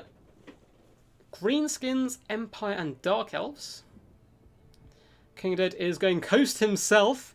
Banning Empire. Oh, Empire would be a tough counter. So Greenskins and Dark Elves up against Coast. Oof, this is going to be interesting. I think Greenskins probably suffer here because of the fear and terror, but Soothsayer is a disgustingly good Greenskins player. Dark Elves as well. Should be interesting though. Yeah, looks like he is going to be going Dark Elves. You can get a ton of firepower and crossbows. Archery in general in this game tends to counter powder relatively effectively, simply because you get better firing arcs, you tend to be cheaper and so forth, but we'll see. We'll see how this goes. Okay, I will play Dark Elves. Man, this has been insane so far. Both semi-finals going all the way. And after this, we have a best of 5 finals, so plenty of room for more games. We should ban Undead in the next one.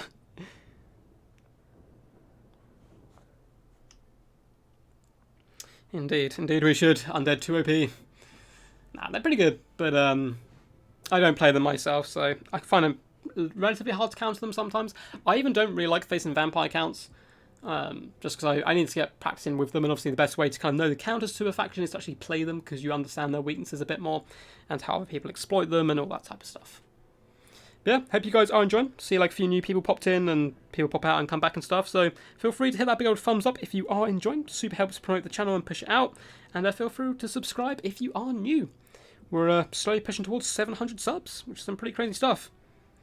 I'll probably do the next kind of big subscriber special at 1,000 subs, because that's kind of the big, next big goal. Maybe at 750. Not sure. Haven't decided yet.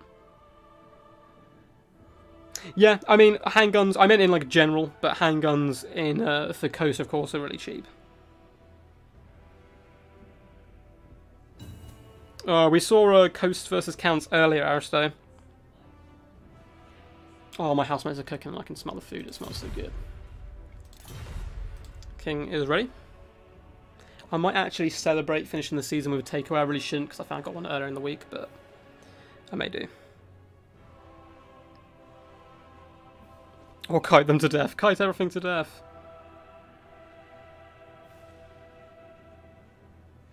Yeah, going up against vampire counts, making blobs can work pretty effectively. I mean, I do it with like lizardmen, and it's known as a hard counter, but I almost don't like playing hard counters anymore, because it becomes very predictable of what you're going to bring in that matchup, so I tend to try and like bring something weird, and then it turns out I should have just brought the hard counter in the first place and it would have worked, and all sorts.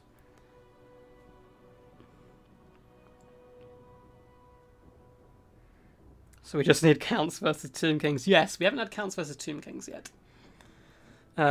But yeah, so don't worry, the whole video will be uploaded as well. For some reason, YouTube is taking forever now in uploading stuff. As far as streams go, videos are like normal, but the stream will take like 6-7 hours before it gets fully uploaded, unfortunately. But you can go back and watch the previous games. We had a really awesome set of games between Tank and Anticity. And of course, King, Soothsayer, you know, there's always going to be some fantastic games as well. It's tricky of an option. Yeah, you can count Kite counts relatively effectively. It depends on which faction you are, because of course they can go loads of knights as well. Hounds are pesky, as well as bats and so forth. If you got loads of like squishy like Waywatchers or something, you know, if you're Wood Elves. Something I've been enjoying recently with Wood Elves is actually going kind of quite a tanky box of like Eternal Guard and Durfu, and then taking loads of like fast moving skirmishes and so forth, and just skirmishing, you know, not going for a full skirmish build, but like half and half. And getting a little bit of damage where I can, picking off key targets, which are good against Durfu and kind of the blob. And once they're down, you engage with the blob and kind of smash the enemy apart. If the finals goes far, it's going to be a long stream. Yeah, so Storm, I don't know if you heard my message earlier, but so I'm in the UK right now, and it is melting. UK houses are not built for heat at all. They're built to keep in heat, because we have quite cold winters and stuff. So we have no aircon or any of that type of stuff. And I live on a high street, so I have to have the window closed, otherwise you guys would hear cars consistently. So I'm dying right now of like heat. So hopefully my PC doesn't like overheat or anything. But anyway, here we go in this final game of the semi-finals. King of the Dead going with one of his familiar factions, coming in with deckhand mobs in the front line, squishy HP sponges just to take damage where possible. We have deck gunners, interesting stuff. So he does have the traditional bombs, which he likes to play. So we have, let's see, it's hard to see in the forest, 1, 2, 3 units of those guys. But we also have the Shade Wraith Gunners, a really awesome unit, because they're quite hard to counter shoot, of course, coming in with their ethereal, but they're anti-large, they have very decent range as well, with 245, which makes them a nice counter crossbowman and the like. So we have one of those and a standard unit. We do have some basic Mongols here coming in, which is pretty damn horrifying, and that guy looks eager for battle here. Also got a Mongol Hunter as well, the Hero Virgin. He has Cameloclus on foot, of course, who's stretching by a tree right now. Captain Roth's Moondial, Wraith Storm, all that good stuff, Invocation Heck, and Drowned Dead. So all the traditional competitive stuff from him. Oh, King, you absolute troll. Coming in with a bloated corpse. I will try my best to catch his explosion, but it's basically Suicide Bomber comes in there and does some horrible, horrible stuff overall. Yeah, maybe it can work, but fun build. Coming in for Soothsayer and the Dark Elves, we do have Dread Spears dotted all the way along the front line. Going to be just trying to soak up damage where possible. Some Blix Boards as well to help tear through the chaff. We have double Reaper Bolt Thrower here. Oh, triple Reaper Bolt Thrower. There is no cannons or anything to counter shoot and skirmish, but still, they can help pull down the deck gunners from long range, shoot that bloated boy, I suppose, and at least, you know, pin down the Mongol Hunter, Cameloclus, and do some overall general good damage. So 3 of those, we have a big arch line as expected, Dark Shards into the Sunset, 1, 2, 3, 4, 5 of those bad boys, Dark Rise to help protect the back line and sneak into the enemies, and double Witch Elves here, who I believe do come in with their poison, so these naked ladies can rampage you as well, and for naked ladies, with just 2 small daggers, they do an incredible amount of damage. They of course have the Madness of Cain and all that glorious stuff. For Lord, it looks like he has gone relatively cheap. A Supreme Sorceress of Fire can certainly do some good work here, some Burning Heads. And of course, we do have Burning Heads and Fireball, Arcane Conduit, as well as the Black Horror as well. Something I don't get to see too often, but it is a wind spell, so we'll try and keep an eye out for that. Oh, I was going to stretch my back a bit. I've been kind of leaning over in excitement too much. I mean, that like the the gamer's lean where you have to move forward. What's up, Sweaty Cheese? How do you join? You have to join my Discord, man. So this is the finals. So what happens is I do Death Before Dishonour. And every season we have 4 qualifiers, so as many people as they want can enter. If you win a qualifier, you book your space in the finals. And this is the finals of Season 4, but Season 5 will be starting with probably 2 weeks' time, I'm going to say. But if you join my Discord, there's a link in the description down below, as well as a link to kind of Patreon and PayPal if people want to kind of like support that way. Actually, the link might not work in the description for Discord. If it doesn't, just let me know in chat, and I'm sure one of the mods can kind of link the Discord. Hopefully we don't have a roast duck at the end. We may do. Oh, plum sauce. Oh, crispy duck. Oh, I might order Chinese, guys, after this. You've convinced me. But here we go. So Dark Elves are going to be pushing forwards a little bit. The pesky coast hiding in the trees, of course. Good luck, have fun, always fantastic to see. And in comes the bolt thrower, firing into chaff for now. So it is on auto fire, and now we get some big blitz shots coming in, and going to be doing some decent damage overall, probably focusing down the bombers and the deck gunners, I would assume. A fireball is coming in, looks like it's going to be focusing down at the shade rays, so it's a good answer to these guys. It's going to be picking off models every single time it does fire in. You can rapid fire those relatively quickly. In come the Shade Wraith gunners, and they will decimate Dark Shards. They do so much damage off one volley. Looks like most of those shots actually missed. You can see even the few which hit actually did some decent work. Also gives them that pesky negatives and stuff and all that bad stuff. Fortunately, a lot of stuff is blobbed up here, so it's getting kind of pounded by the bolt flies relatively effectively. And it looks like the Dark Elves are going to go for a bit of a slow push. They don't want to rush in here. They do actually have the range advantage, but they need to get close with their Dark Shards to really start making these guys pay where possible. They want to target down the bombers with them. They really want to get these deck gunners offline. They're really going to make those Dark Shards pay.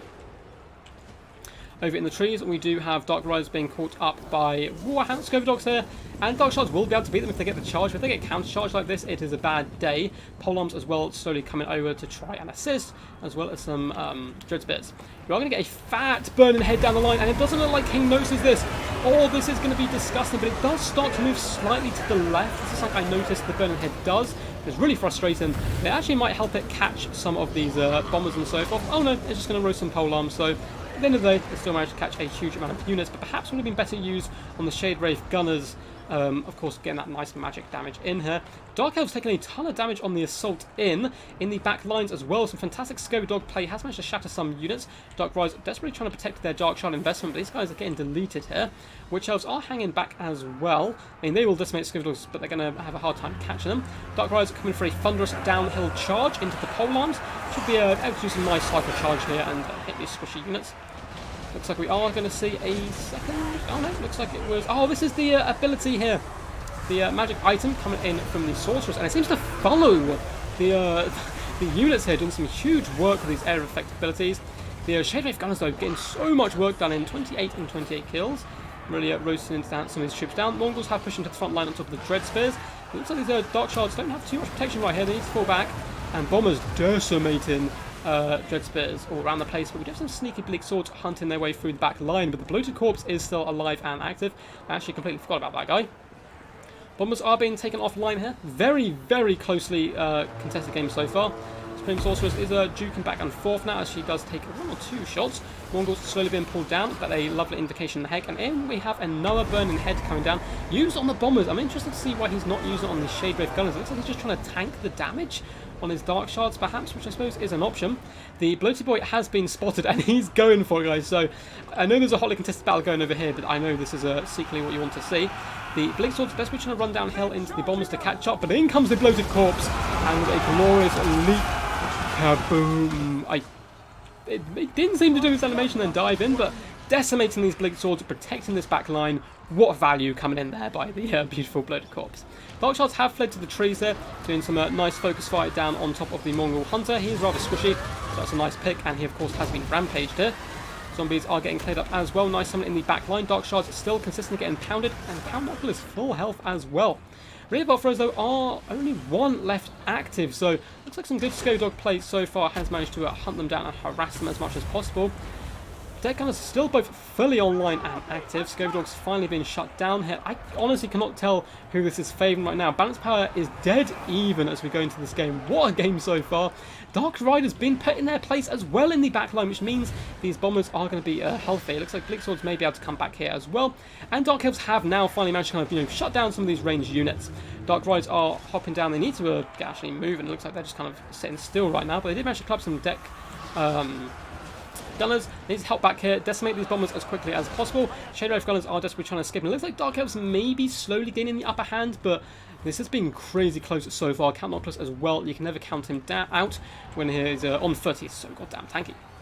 Just struggling to hold back a tide of zombies right now, but there's still two full health Dark Shards hiding in the trees, using for the late game. Fantastic game management coming in here by Soothsayer as always. Managing to pull apart that Hunter, and now he's going to get a lovely foreign arc coming down. And I'm not sure if there's too much left the Pirates will be able to do here. So let's have a quick look. Looks like we're all good for the most part. Dread Spears are pushing back polearms. And Witch Elves as well have managed to rampage the Mongols, who did a great job against them. So we are getting an invocation of heck down here as well to try and keep these guys active. Shade Wraith Gunners did manage to escape for the most part. They are pretty beaten up, but they are getting invocationed and held up.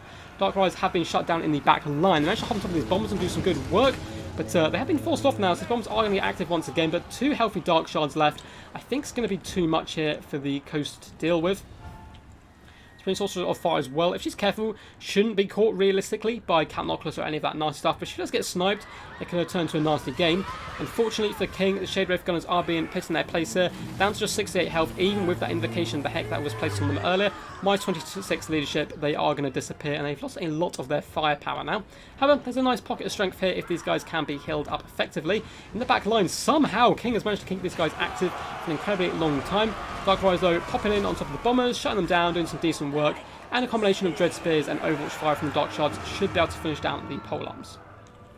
So good stuff so far. I think Sooth has it, but it's been a real back and forth close game so far.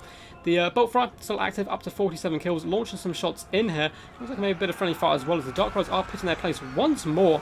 Dread Spears are pushing back now, and it looks like a lot of the undead forces are starting to break. He's been kept alive by a few summons dotted around the place. But as soon as they disappear, that balance power is going to fall even more in favour of the Dark Elves. I think it's only so even as it is now because of how healthy Count Noctilus is. And he's very powerful, but he can't fight an army by himself, especially not after he got nerfed from how powerful he was early on. Mongols are pushing forward, 101 kills, very impressive these guys so far. And they've got a lot of juicy targets there, so they can certainly do some work. And slowly the Supreme Sorceress is being sniped out as well by Noctilus's magical abilities. Fortunately though for King, Deckhand polearms are going to get surrounded here by Dark Shards and returning Dark Riders.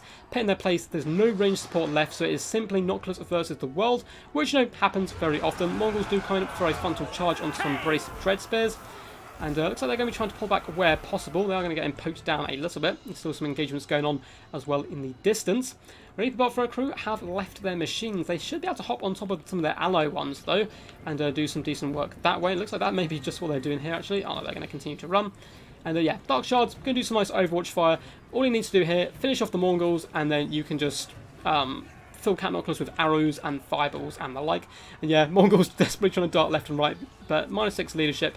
They're really starting to struggle now, down to just 900 health.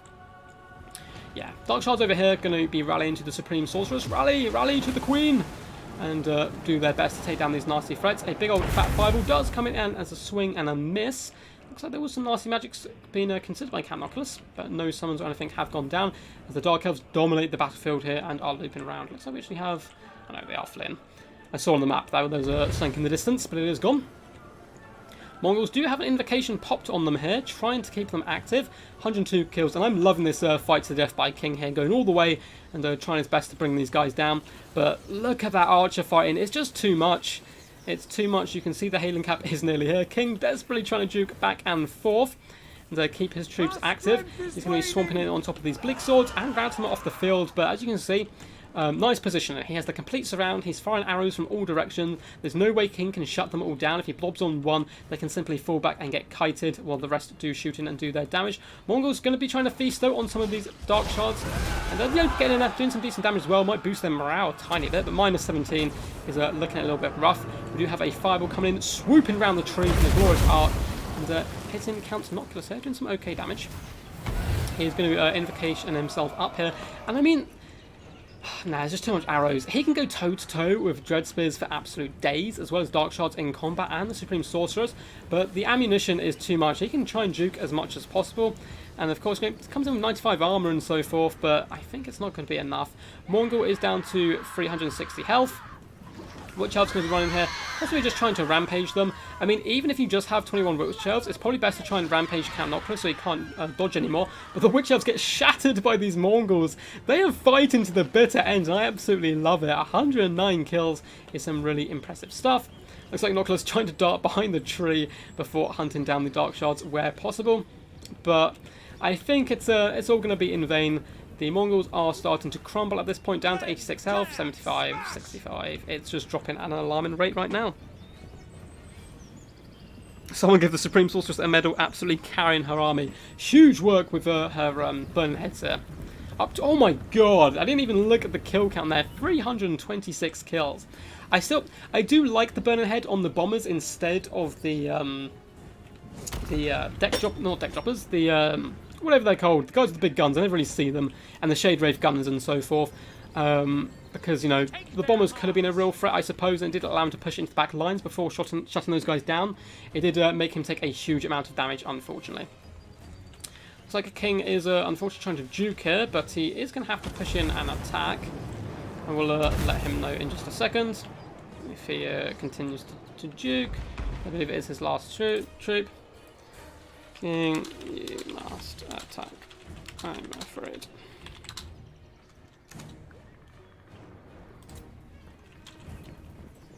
So it kind of sucks for him because he doesn't want to obviously just take all this archer fire the entire time, but he can't just kind of stand around and juke and run away and stuff. He does actually have to engage and move towards an enemy. But for a group, just chilling in the distance. Got some Dread Spears as well, which can all come back to the forefront. It looks like Count Nicholas has found his foe here. It looks like Suf did actually put all his people off far in, just while King was trying to juke there as much as possible. A invocation of the heck is going to be going down as we get a fireball coming in. Looks like it does in fact hit the tree though. But yeah, Nicholas needs to engage, dude. He cannot simply juke around. Looks like he is pushing forward now, so we'll wait to see what he does. Because, unfortunately for him, Soothsayer has the range advantage, so as long as he's engaging with dark shards like this, he can simply move the rest of his army away and kite back like this, before turning around with his troops and engaging and so forth. I'm trying my best. No worries, man, I understand,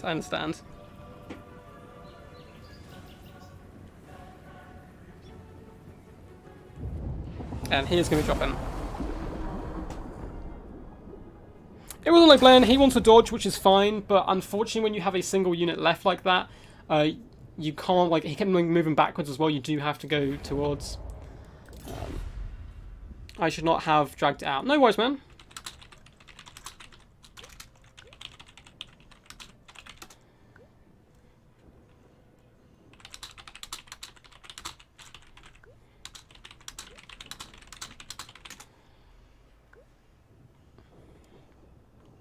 It's always tough to kill. Yeah, indeed. So it looks like Soothsayer is going to be taking this. Yeah, he was just trying to dodge there. It's fine. I just let him know that, you know, he did eventually have to kind of push up a little bit more. So Soothsayer takes the second semi-final 2-1. Crazy semi-finals so far. So Anticity, you are going to be up, my friend, in the best of 5 finals. We're going deep in this stream, guys. It's a big one. So good GGs all round.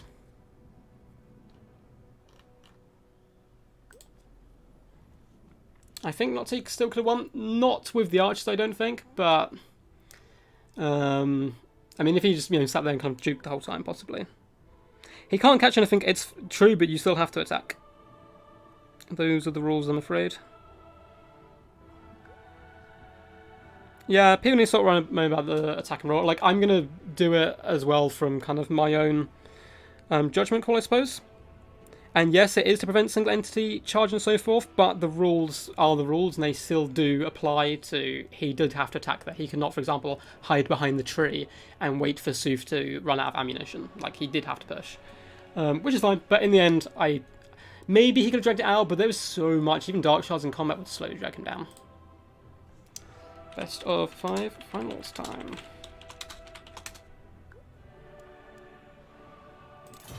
So we are going to be on River Max on here. Looks like Tisty has just popped back on top of on Warhammer, which is good to see.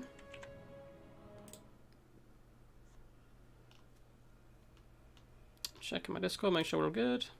I can't see lobby. Oh no! Don't worry about it. Oh, he's here. Hello! Hey, dude. This is best of 5. Anticity to pick and ban first. Because we're doing it like just like a normal bracket would, so they were the first semi-finals, their top bracket. River and Maxon is the map. After this we will be going to Blue Reach River, Alpine Ridge, and if it goes beyond that we have Tower of Hoeth and, oh God, I can't say his name because I don't normally use it, Herot Ridge, I believe.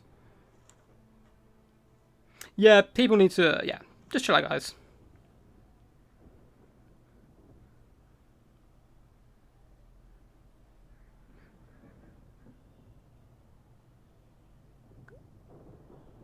Yeah, like, it's fine. Like, the attack and roll is what it is. And yes, it does cause some problems, but it obviously clears up many more as well. Get back. No worries. Looks like Antiquity is going Coast, Bannon, Dowie, and Empire. Yeah, no, King was a full champ there, man. It does, yeah, I mean, it does limit stuff which is isn't abusive as well. But again, I'm not the right guy to talk about this. We are using the rules of Aerocrastic, so we're using the banner rule set.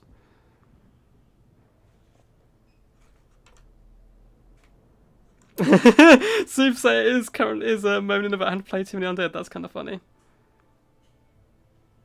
But yeah, if you have a Footlord left, yeah, you kind of need to attack. You can't just stand there.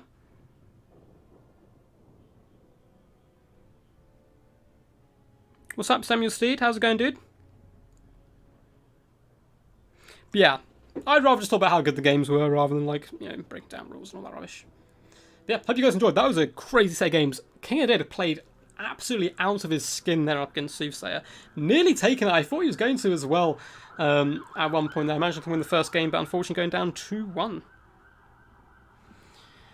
Sooth versus Antiquity. Who's your money on? It's kind of like, you know, the old king versus the new upstart prince. Antiquity's certainly been taking scalps recently, winning big events on all kind of, you know, different events. Seen him win some of Tyrion's faction wars, I believe, and of course winning one of Deathfall Dishonour rounds and all sorts of stuff.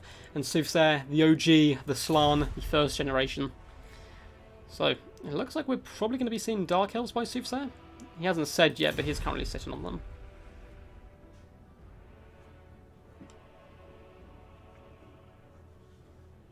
Yeah, no, King. No worries, man. I know it wasn't deliberate at all. I was telling the people. Yeah, it's cool, man. Like, I get it. I get it. Literally just trying to do what you have to do to win, man. Just trying to dodge. It's not a problem at all, man. It was just if it went on for, like, you know, a little while longer, then I'd say, yeah, dude, just attack. But it's fine.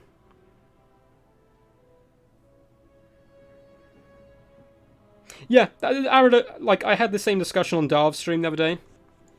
Someone was arguing about the same things, like, oh, he can't catch him, and it doesn't matter if you can catch him or not, you still have to attack. But King of the Dead, man, absolute champ. So he was last season's champion. Unfortunately, it is going to be passing off his crown, but a fantastic display there, going up against real tough opposition. Yes, we get to see some Wood Elves. I've been going pretty hard with Wood Elves recently. I do enjoy them. Yeah, literally what everyone's saying there, man. King, massive shout out to you, and Tank as well. In those semi-finals, both of them going all the way against some crazy good players. So, can ODM's very own Antiquity take on Soothsayer, who I believe is, I want to say QSA? No, not QSA. Who is it? I think it's QSA. Oh, no, that's Aristocratic. I can't remember what clan he supports. I'm sure Aristo will know. Summation, what's up, dude? Hope you've been enjoying. Good to see you around, man. Yes, you have tuned in. So we've just done 2 semi-finals, and this is the grand finals of Season 4, which is some pretty crazy stuff. We've had much over 100 competitors overall, I suppose, competing. I mean, some of those are people playing, you know, in multiple heats. And we will be bringing back Season 5 probably in about 2 weeks. I'm going to take next week off from it and probably just drop some videos. And I'm trying to get out a bit more writing work. I'm having to apply at the moment for literary agents and all that kind of stuff. And I've only sent off to 1 today, so I want to get off 20 by the end of next week. But yeah, should be some good fun stuff. This is the first round of the best of 5 finals.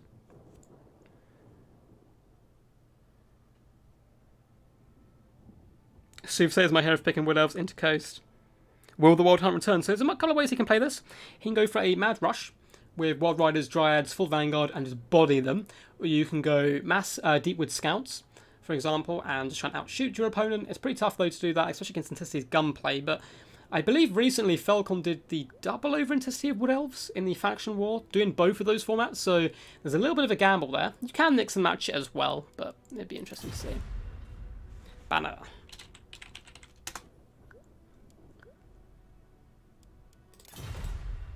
Good stuff. QSA forever is awesome. Hey Zach, how's it going, man? First time catching the stream, just subscribed. Always a pleasure to have you here, man. I've seen you around before. I think you're you're a fan of Darv Plays as well, man. Great to have you involved. I will drop a link, or if one of the mods can see if they can drop a link to the Discord in chat, feel free to hop on, man, and get involved. And yeah, people can send me replays, see when my videos are uploaded, get involved in King of the Hills, tournaments, so forth. I tend to host a couple of things every week. Yes, Sarmatian, yes. Wakanda and the Woo. The Woo are definitely forever, man. I always now and again go on like a... I'm pretty hip-hop orientated, but every now and again you gotta go on that, like, that dirty Woo vibe. And, just listen to a load of their albums. Yes, Aristotle, that's exactly what I meant. Yeah, kited him in the first one, then went Wild Riders in the second one, which is some Ultimate Mind games.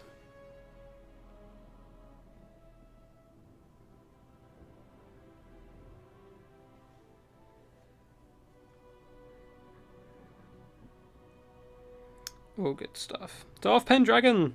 Hi, champ. I need to make you a mod as well, I believe. Bring me Orion! Bring me Thanos! Storm, hopefully that that link worked.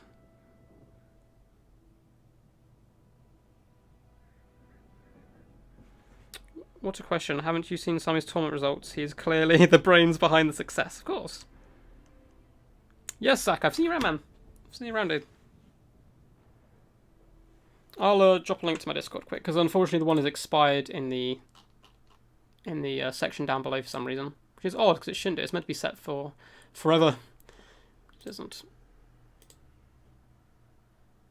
So let's just go do this. Boop. Way, is that Pacta coming in classically late? Nah, man, you're all good, man. You've made it just in time for the finals. So, Tisty, Soothsayer managed to take down Tank and King of the Dead respectively. And they've popped in for the best of 5 finals, just about to begin. Always great to see you here, though, bud. I hope you are doing well. You had some real good performances early on in the heats as well. I believe you got to the semi-finals on a couple of them. Before Bombers, I used to go for Dryad Rush. Yeah, I love Dryad Rush, but yeah, Bombers, that's a good counter to them. But then you get the Deepwood Scouts to counter the Bombers, but then you get, you know, it goes on and on and on. I was just about to post. No worries. Feel free to just post it now and again throughout. And if you guys are enjoying, I'm sorry for constantly badgering you about it, but please do hit that thumbs up button if you smash it. Not only does it make me very happy and pushes the stream out to more people as well, so more people can join the community and have good fun, but also a puppy is born into the world, which is a beautiful thing. Beautiful stuff all round.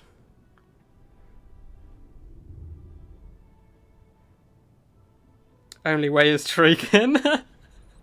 I want a Tree Man so bad. It's not gonna happen. It would be a terrible pick, but I'd love it. What is like mass Treekin, a Treekin box with Durfu.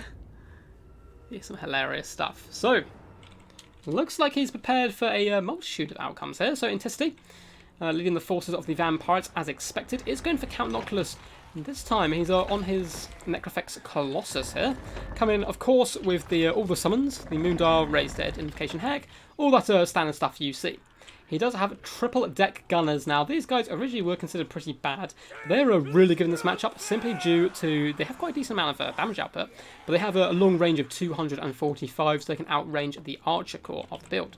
He does have triple gunnery mob handguns as well, but he has brought the double bombers just in case there is a rush build. We have Scurry Dogs as well hidden in the trees. We have the Lamprey's Revenge. I don't know if they got a colour scheme change. I never noticed it before, but they look so like kind of dark brown now, and I think it looks really cool. Maybe I just didn't focus on them too much before. But they're going to add a big punch and be a huge roadblock for Wild Riders and the like. So I really like this build. It's kind of prepared for both. It can out-skirmish with deck gunners, or try to as much as possible, and it has the tools to deal with Dryad and Wild Rider Rush. But you may have noticed the Will of Army is not to be seen. And that's because it is built of one Eternal Guard, sitting back here, and then a full Vanguard build apart from, which is glorious, which may mean Orion. So we have Dryads down here and Sisters of Fawn hidden in the trees. Sisters of Fawn have some great battlefield control abilities. Dryads and more Sisters of Fawn, so we have 2 units of those, as well as double Wild Riders hiding in the trees with the boy, the Orion. Storm Orion's going to be a happy boy, and I am myself. I love Orion. He's just such an awesome character. Coming in, of course, with Horn of the World Hunt, which is micro-intensive. You have to tie in that with your charges. Hounds Orion and Hawk's Talons, all that good stuff. We have a Branch Wraith as well, probably kind of with healing. Yes, Earthblood and Shield of Thorns for those big box-in engagements. They're going to be discovered straight away by the Scurvy Dogs, but the Scurvy Dogs certainly don't want to stick around. And hitting back here with more Wild Rides and Dryads. Now, the one thing I'm worried about here with the Wood Elves is they're going to have to try and hit from multiple angles all in one go, and that's something that's really quite hard to pull off. This one Eternal Guard is just, it's so funny, just kind of chilling in a deployment zone. Yeah, Sisters of Fawn, they can beat that down Scurvy Dogs, but it's not very cost effective, so they want to zoom away from them as quickly as possible. Good luck, have fun in chat. Let's get this started. Who is your money on, guys? King of the Woods! Orion, I see screams of Orion in chat.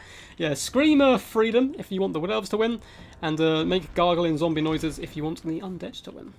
So, Sisters of Fawn have been discovered, going to be falling back from Scurvy Dogs here, but their presence has been noted at least. And over here, of course, all of these Forces Dryads have been noticed as well. Handguns going to be starting to lace a few shots in as the wrap does start to begin. Here in the trees, Wild Rides going to be waiting in deep reserve as the Dryads do start to push forward. Obviously wanting to announce our arrival yet. No bloated corpse yet, though. So, you know, King of the Dead can be deeply upset with this. I'm so happy that bloated corpse actually worked in the previous game as well. So in comes the first road drop here, or road block. Deck Cannon Mob, and this is going to be a huge problem for Soothsayer. In come the bombers, and they will annihilate these Dryads. You see Dryads doing perfectly fine, taking Overwatch 5, it's still training cost effectively. The bombers will decimate these guys, so he definitely needs some Wild Rides to push around and shut those guys down as quickly as possible. But it's tough, because there's so many layers to this build. And you can see Sisters of Fawn get absolutely gunned down on this flank. Looks like Shield of Thorns was popped, just to try and keep them alive a little bit longer. Someone has popped down in the back line. There are Lamprey's Revenge here, but a lot of this front line needs to pull back. A lot of the chaff isn't here, and Orion is now just Leroy Jenkins in his way into the back lines here. Look at this champ, this glorious dude, pushing through the doggos and hunting it down at these deck gunners. One absolute lad. Wild Rides are pushing their way through as well, going to be hunting these guys down, and they better run them over very, very quickly. Looks like he's focusing down one unit, trying to shatter it as quickly as possible, and the massive overload on the right-hand flank doing wonders so far by Soothsayer, but a lot of damage has been taken in return. Bombers are active, decimating Dryads. Horn of the Wild Hunt has been popped. Eternal Guard, though, have pushed through the now open front lines, and there's a few units which are obviously very slow, struggling to get in on the action. It's going to come down to, does this Wood Elf army have enough steam in it? Handguns are being forced down here as well. So much pressure in the back line. Of course, Count Noctilus can target down the Wild Rides very effectively. Fortunately, Lamprey's Revenge are going to be fantastic here against the Wild Rides. While trying to force their way through, getting pinned in. Orion is going to be needed late game to pull those guys down. Looks like he's currently darting around the battlefield where possible. Deck Gunners are being shut down, but one unit is completely active, and the other one has been left alone now. Wild Rides realizing they need to dart down on top of these zombies. Curse I can't speak now, I'm too excited. Curse of Anaraya? Whatever the curse is, I've lost my mouth. Has gone down as well to slow the speed of these guys down, as well as some low melee. The doorbell is ringing, but hopefully one of my housemates should be able to get that.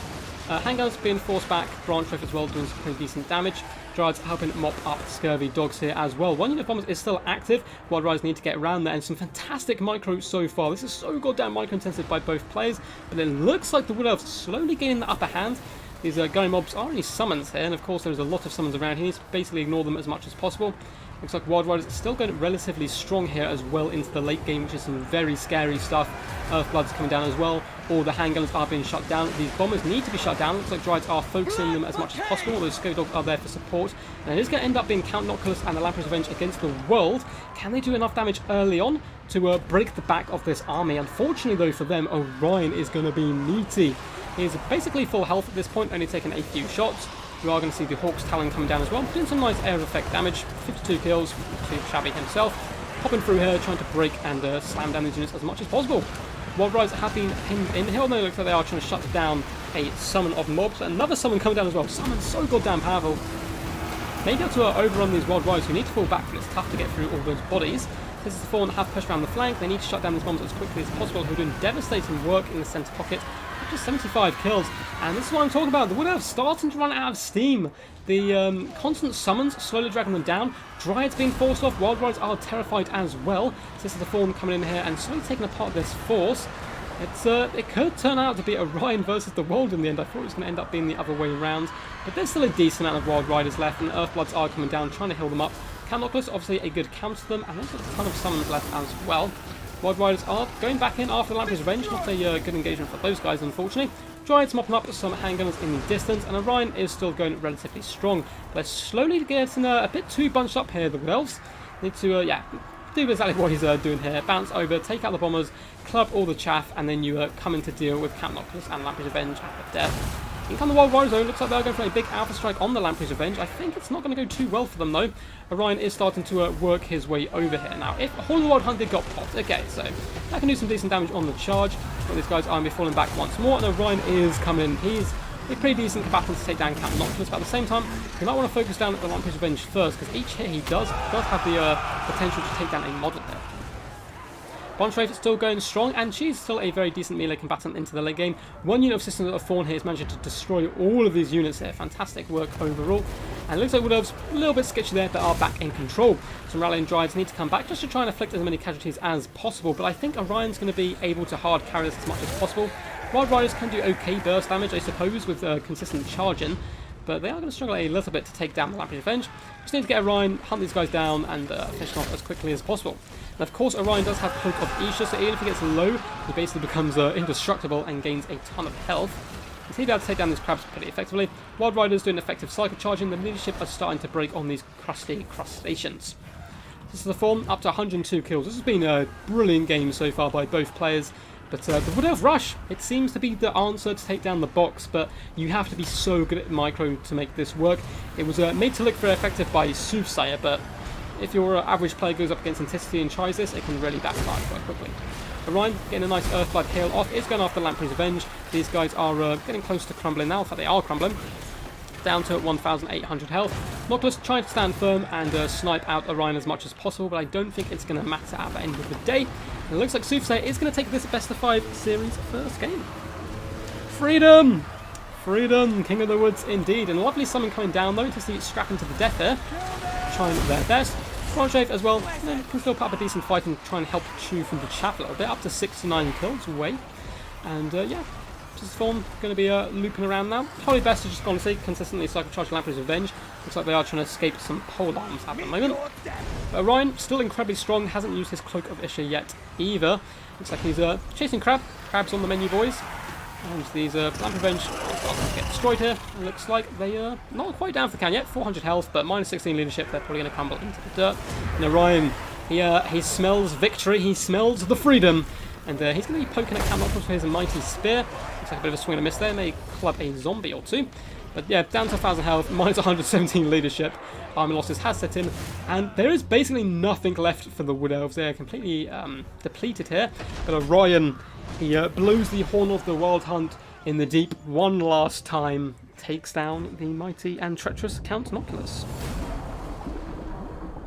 He does have the cloak. Yes. Slaughter them! Pet them to the sword! The whole of the Wild Hunt, yes! Sounds in the deep. What a build! I love this type of play coming in from the Wood Elves. Wood Elf Rush build is so goddamn fun. So Dryads, you can see huge kills across the board. You can see which ones the bombers here obviously did a lot less damage. Fantastic Wild Rider play. They get caught out a little bit early on with some Sisters of Fawn taking some huge damage, but slowly managed to grind his way through. Lovely surround, and Orion does carry the day. Again, Disney's build is very good. It can kind of play against any of them. Even here, he still did a ton of damage, even though he wasn't completely designed to take down a Wild Rider Rush. Bombers can do some effective damage against Dryads, and one unit got 77 kills, did a huge amount of work. Unfortunately, the other wasn't able to be protected. Dead Gunners just got overrun in that back pocket as well. No perfect targets for them. Lamprey's Revenge did strong as well with Count Noctilus, but it wasn't enough at the end of the day. GG, well played. And the next map is going to be Blue Reach River.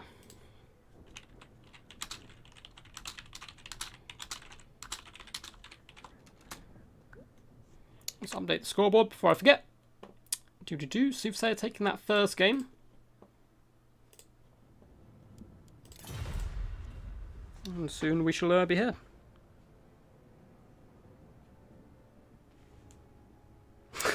Must have a Wild Rider PTSD indeed. High Elves are most popular faction. I see them a ton ladder at the moment, at least. So scroll through what you guys are saying. Hope you did enjoy.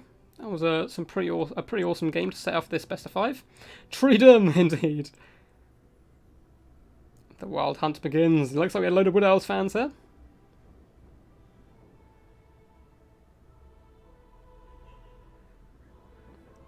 Scurvy dogs wouldn't be obnoxious if they weren't undead. Of course, exactly. That's the same with all the doggos. But yeah, it's hard to balance a game like this. They do a really good job considering, like, there's so many more games out there which are balanced, like, horribly. And people only take 1 or 2 factions, but at least here we get a lovely amount of kind of variety. For Lady Ariel and freedom, slaughter them all.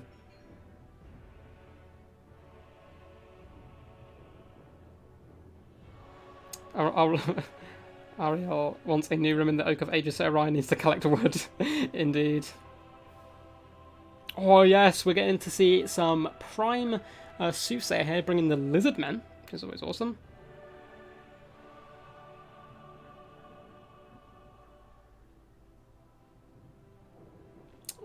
Elves and Empire, most popular, you say, okay.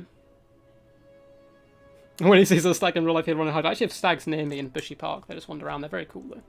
They're pretty used to humans, so they're relatively chill, so you don't mess with them. But so, it looks like Soothsayer is going Lizmen and banning Skaven and Tomb Kings. And Intensity going Dark Elves, pretty interesting matchup. In my, I suppose, personal opinion, what you want to do as Lizmen here is take like 4 Chameleon Skinks, take Gary, Solar Engine, take Terror Riders, and just try and outshoot the Dark Elves. I think the main part of this matchup is the skirmish game. So whoever wins the skirmish game tends to win the game overall. And I think the best way to do that with Lizmen is just to outshoot them. Cold One Riders can do decent work. They actually trade better than the Dark Elf Cold One Riders. But I think going like a Lizmen gunline can do wonders for you here. Never enough Wild Riders. That's goddamn true. They're one of my favourite units in the game. They're so glorious. They're like the epitome of Wood Elf, like the fact that they're glass cannon. It just sums them up so nicely.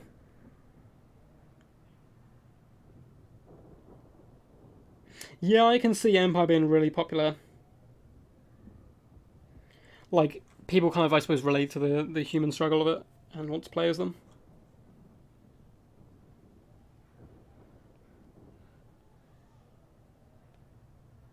Yeah, if anyone let me know how long the streams are running for, I'll appreciate it greatly. It's probably going to go a long one. Probably going to be like 3 hours, I'd say. Lizardmen would have to skirmish this game, I think. Yeah, I 100% agree. I think you have to win the skirmish game here. I think Wood Elves are not too bad in case. No, I think they've got like, it's a little bit of a dice roll, because I think there's a couple of ways you can play. You can try and outshoot them or out-wild rider them. But yeah, I think Wood Elves are okay against Ghost.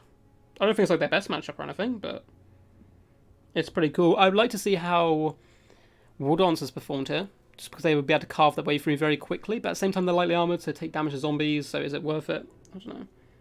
2 hours, thank you very much. Dwarfs are easy mode. Dwarfs campaign was easy mode. Apparently it's got a lot harder, but with all the buffs to greenskins and so forth. But I believe Dwarfs was... No, Greenskins was my first ever campaign because I... No, how was it Dwarfs? It's Greenskins, so I watched my friend play Dwarfs first. Really good luck, have fun from Anticity. Wood Elf units are pretty fragile. Oh yeah. They are incredibly fragile to say the least. They are the epitome of glass cannon. Let's have a little drink. Oh my god, my shirt, guys, is like sweating, like stuck to me right now.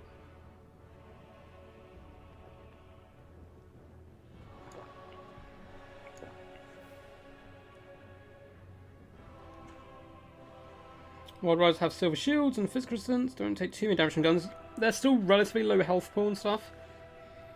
So still will take some damage, but yeah, no, I like that. I think Wild Riders are a really good pick here.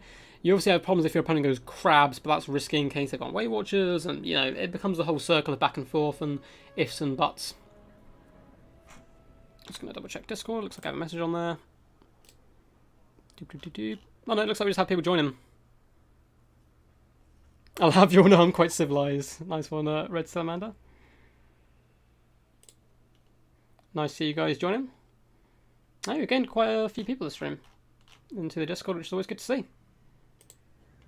So yeah, feel free to join Discord if you want to compete in such events. I do announce them all on there, and on the other Warhammer Discords we do King of the Hills, tournaments, Come At Me Bro series where people can come and fight me on ladder and stuff. It's all good fun. I'm currently waiting for the beta to end so I can kind of dig into streams a little bit more. We've been doing a lot of videos recently, but they've been getting pretty decent views, so I can't be mad, of course.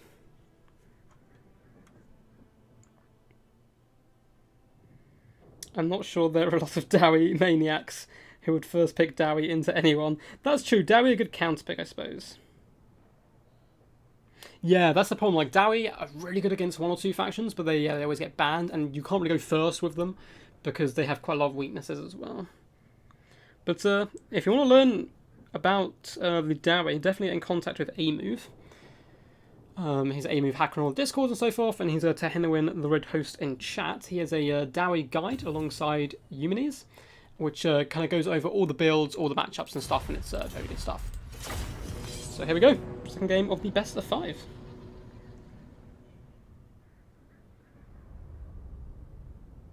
V-Claw, that's a fantastic shout. Because, yeah, Intensity is a very good Dowie player, so keeping them in the back pocket for relatively late for counter-picking can be pretty good. Yeah, so I mean, Dowie are amazing against Empire and Vampires, and they're always banned in those two, which really sucks. Right, so for the forces of the legendary Dark Elves being controlled by Intensity here, trying to get his way back into this series, we do have 1, 2, 3, 4 Dark Shards here. Trying to replicate what Soothsayer did up against King Dead here, it looks like. We have Dread Spears as well with Witch Elves for a front line. I really like the inclusion of the Witch Elves. They mow through Skinks, Soros and so forth very effectively. Good at rampaging the big monsters as well. A all-round fantastic pick up against Lizardmen. This is what I mean, you need to skirmish them. If you have a ton of blow darts, you can decimate these naked ladies. He does have Cold One Knight, Slasher's Harvesters as well, which around Doomfire Warlocks, which come in, of course, they're very nasty Soul Stealer and Word of Pain. We have a Sorcerer of Beast here coming in Flock of Doom and Manticore Summon. And of course, the most competitive pick, up in the skies, we do have... Oh no! My god, I was about to say we have Malekith. He's gone for a Dreadlord with sword and crossbow. Can certainly sit on top of a Slann all day and shoot him if he is allowed to fly. Volley of Dark Arrows is equipped and Noxious Breath. Really awesome pick coming in. I did a little look at this model. I didn't get to see it too often. Looks pretty damn cool, honestly. Just going to be up there, cackling and shooting shots down. Unfortunately for him, if he has Tempest and a skirmish build, this is going to be nasty. And oh, we have a Halanali style build coming by Soothsayer. Full skirmish. And this is the way I think you play. I don't do it to this extent. Actually, no, I might do actually. He's got Skinks and so forth. I normally have a few Saurs to help drag down Dread Spears and so forth, but enough of me talking. Let's get into this. Skink cohorts with Javelins, as well as some Chameleon Skinks dotted around on both flanks, it looks like, which is fantastic. Taking down Naked Ladies, any of the flying troops and so forth. Skink cohorts for a main battle line, as well as Red Crested Skinks. We also have the cohort of Sotek, one of my favourite units. These are Red Skinkos. Do come in with some pretty awesome abilities. Refuse to die. Entities will not die. They will still take damage, however. While it's active, we have Cold One Riders. We have a Saurus Old Blood on top of a Carnosaur. This guy's going to be a bit of a pain to handle. He does come in with the Horn of Kygor and Amulet of Itzel. I thought he hadn't taken them. I was like, my god. Standing ground as well makes him a pretty tanky fellow. We do have some Feral Cold Ones. No hunting packs, unfortunately, which does make me a little bit sad. Up in the sky, we have Pohawk Sentinels. And that looks like it is going to be it for the most part. We have a Skink, Priest of Beast, coming with Flock of Doom and Manticore Summon as well. And yeah, Double Cold Rise on the side. This is some pretty crazy stuff. No Tempest, though. Tempest would have been horrifying. I like taking Tempest, Umbral Tide as well. You have Tempest Malekith or Marathi, which obviously slows it down, does a lot of damage. You then shoot them a ton with Chameleon Skinks, slow them down even further, then you whack the Umbral Tide on them. No Squadron of Chariots, indeed. A-Move, the first professor of Dwarfology, indeed. It's pretty damn awesome stuff. So, thanks likewise. Oh man, good sportsmanship all around. Fantastic to see. Both forces are starting to move up. And it's not a box build by any means, coming in by the Dark Elves, but it is going to be a relatively defensive build, wanting to get the value as much as possible out of these 4 Dark Shards, and they are going to struggle a little bit, and there's still a ton of good targets for them. The Dreadlord wants to come over here and do a little bit of poke, but is being forced back. Chameleon Skinks and so forth can do a surprising amount of damage against large targets, simply because all the darts are, going to hit, pretty much. Slash Harvesters as well, just lurking in the trees for now. Both forces just reposition it a little bit in these early stages. I've been playing Lizardmen like this since Mortal Empires, but I always lose when I do it. It's fun, man. It's a tough style to pull off. This is taken it to the extreme. I don't do it to this extent, by any means. I'm a little bit more kind of a balance to it. I'm a big fan of Halanali in the... I haven't seen him too much, but in the games I have seen him when he's gone kind of Lizardmen Kite, there's some really glorious stuff. Especially, he's got a game actually up on my channel with between A-Move and Halanali. Dwarfs against Lizardmen Kite, and it's arguably the best game of Total Warhammer I've ever seen. It's so goddamn good. Skink cohorts just chilling right out the back for now. Chameleon Skinks doing a little bit of poke, just trying to drag out the Dark Elf forces into the centre pocket. And wrapping around as well as they do so. Chameleon Skinks, Skink cohorts as well. But these guys are slightly isolated here. Might honestly be worth bringing the Cold One Knights, Slashers Harvesters, and the Dreadlord over here and just dropping down these guys. They are miles away from any support. Yes, there's Pohawk Sentinels, but that's about it. These guys are going to run over by cavalry very, very quickly. And see, Dark Elves are going to be retreating, and it looks like they are planning on doing just that. Oh, it could be a trap, though. There is, of course, the Cold One Rise hiding in the trees, as well as the Saurus Old Blood, so it may be a little bit of a bait situation here. It looks like the Cold Ones have sprung from their trap, and the Dark Elves, though, didn't quite take the bait fully. Just going to be falling back now, as both players do rearrange a little bit, which is fine in these early stages. And in come the Feral Cold Ones, Skink cohorts and so forth, just jogging forward. Going to start taking some pot shots at these Dread Spears relatively soon. And yeah, Dark Shards moving away from these pesky Chameleon Skinks and so forth. These guys are not the shielded variety, which can cause them problems here. Chameleon Skinks have been spotted in the front line. Such Harvesters could push forward, but Feral Cold Ones can also get in here and bunch up enemy troops. But yeah, all the Cavs kind of over on the right-hand side. So I do hear a Feral Manticore summon. Where... I'm being blind. I do not know where it is. Ah, here it is. It is a Dark Elf one. Popped perhaps a little bit too early here. It's going to be used to chase off the Pohawk Sentinels. But these guys are some fast boys, and of course they do poison as well. Skink cohorts miles out wide need to wrap around a little bit tighter. So they're all kind of walking around this little pond situation here. Dread Spear's going to be pushing forward, pushing away the Chameleon Skinks, which is some nice play, getting away from the targets they actually want to be on. Saurus Old Blood looks like he may be creeping around the side, trying to hop on top of these Dark Shards, which is a ballsy play. Cold One Riders as well are all pushing up, as well as a ton of Skinks here. In the tree, Skink cohorts being absolutely decimated by Slashers Harvesters and Cold One Knights as well. Feral Cold One's trying to get a counter charge, but to be honest, this flank's looking very bad here for the forces of the Lizardmen. Chameleon Skinks actually got rampage there briefly before getting terrified and pushed off. A glorious Flock of Doom as well, hitting all of these Cold One Knights. Across Skinks trying to get in here, and in comes a charge by the Cold One Knights into the Witch Elves, and they get rampage immediately, taking a huge amount of damage. And this is really unfortunate. At least they find Witch Elves, which is better than finding Dread Spears and stuff, but it looks like the Dark Elves are taking a pretty dominant position in this game so far. Slashers Harvesters do drop a lovely Soul Steal on these big blobbed up forces, but they are getting run over themselves as well pretty nastily. A summoned Manticore summon as well coming in from the Lizardmen this time can do some work. Dark Shards slowly been overrun by Skink cohorts, but in comes some Dread Spears back from the initial pursuits of troops, back to the main line to protect them. A second Feral Manticore summon has gone up here by the Dark Elves, just as the Slashers Harvesters do get terrified and routed here. But a ton of damage coming into these Cold One Riders, consistent fire from the Dark Shards. He's managed to keep these guys online the entire game, which is some glorious stuff. Dreadlord as well, just going to be darting around where possible. Flock of Doom has been popped. Going to be launching in here and helping finish off the Cav. And if you can finish off this Cav, the Lizardmen don't have enough punch to push through on top of the Dark Shards. It's a bit tough. The Saurus Old Blood taking a bit of damage here from the Feral Manticore, who's a deadly combatant all round.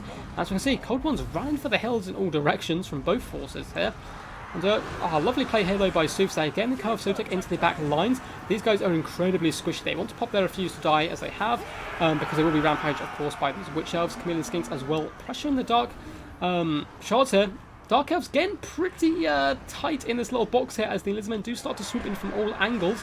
It did look Dark Elf feared for a little bit here, but it's back to being very close. Feral Manticore is hunting down this Dreadlord now, and they're doing some lovely damage into the rear here, staggering him as well. Pohawk Sentinels still have their Rock Drop, which is very powerful. They need to float over here, drop it on the Dark Shard. Instead, it looks like they are dropping into combat. Source Old Blood very healthy, and we have some rallying Cold One Rise, rallying to the old ones.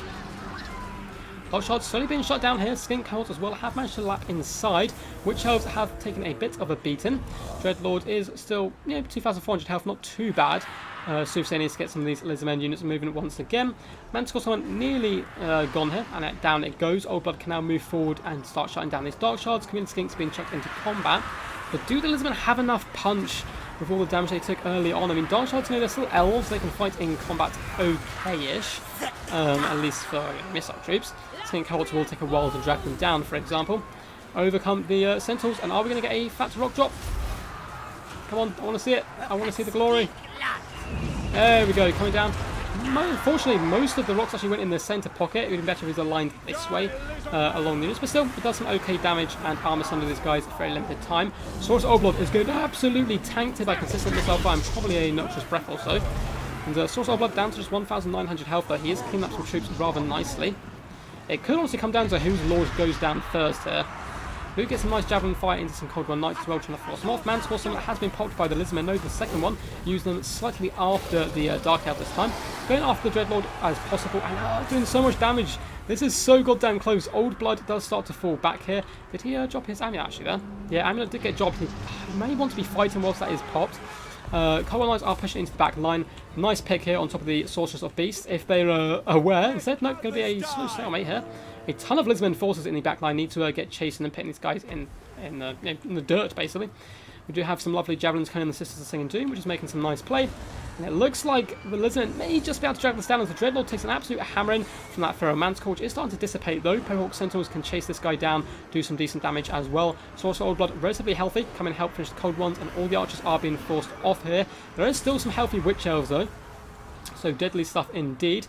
In the back lines, Cold Ones do finally hop on top of this Sorcerer, but unfortunately she now has support in the form of Witch Elves. There is some Community Skinks with a ton of ammunition that can come back here and feast so much. A big breath attack coming on the Purple Sentinels, and the Dark Elves scrapping this one back. This is so close. You can tell when the game's been going on for nearly 8 minutes and the balance of power is still relatively even, that it's been a fantastic game. Co-op Sotek chasing down Dark Shards here, and in the centre pocket, Skink Cults will eventually drag down Witch Elves, but a Flock of Doom coming in, this time from the Lizardmen, is certainly going to help them as well. With a healthy Skink Priest, he's going to drop those all day. Source Old Blood coming back to the main engagement. Chameleon Skinks desperately trying to hunt down this Dreadlord down to 590 health, but also simultaneously hunting down Dark Shards here, so great play of this unit. They are running low on ammunition. The trees blocking some shots, but might -5 leadership. Dreadlord, hold firm. No, he does decide to flee instead. Skink Cohorts with javelins, such a good unit value-wise with those javelins coming in, doing decent damage, and that is going to be game 2 to Sooth. That was insane. That was insane.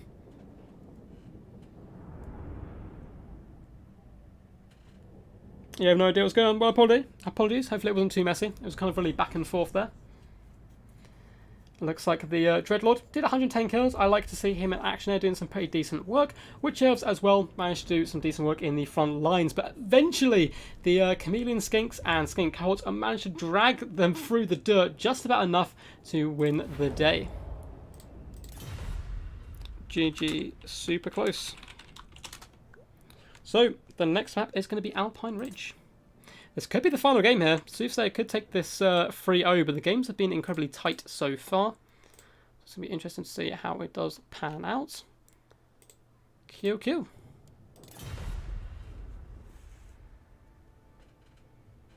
If the Crossbow Lord can shoot the Lizardmen Lord, they will win. It literally came down to, I think, whose Lord kind of took the most punishment first there.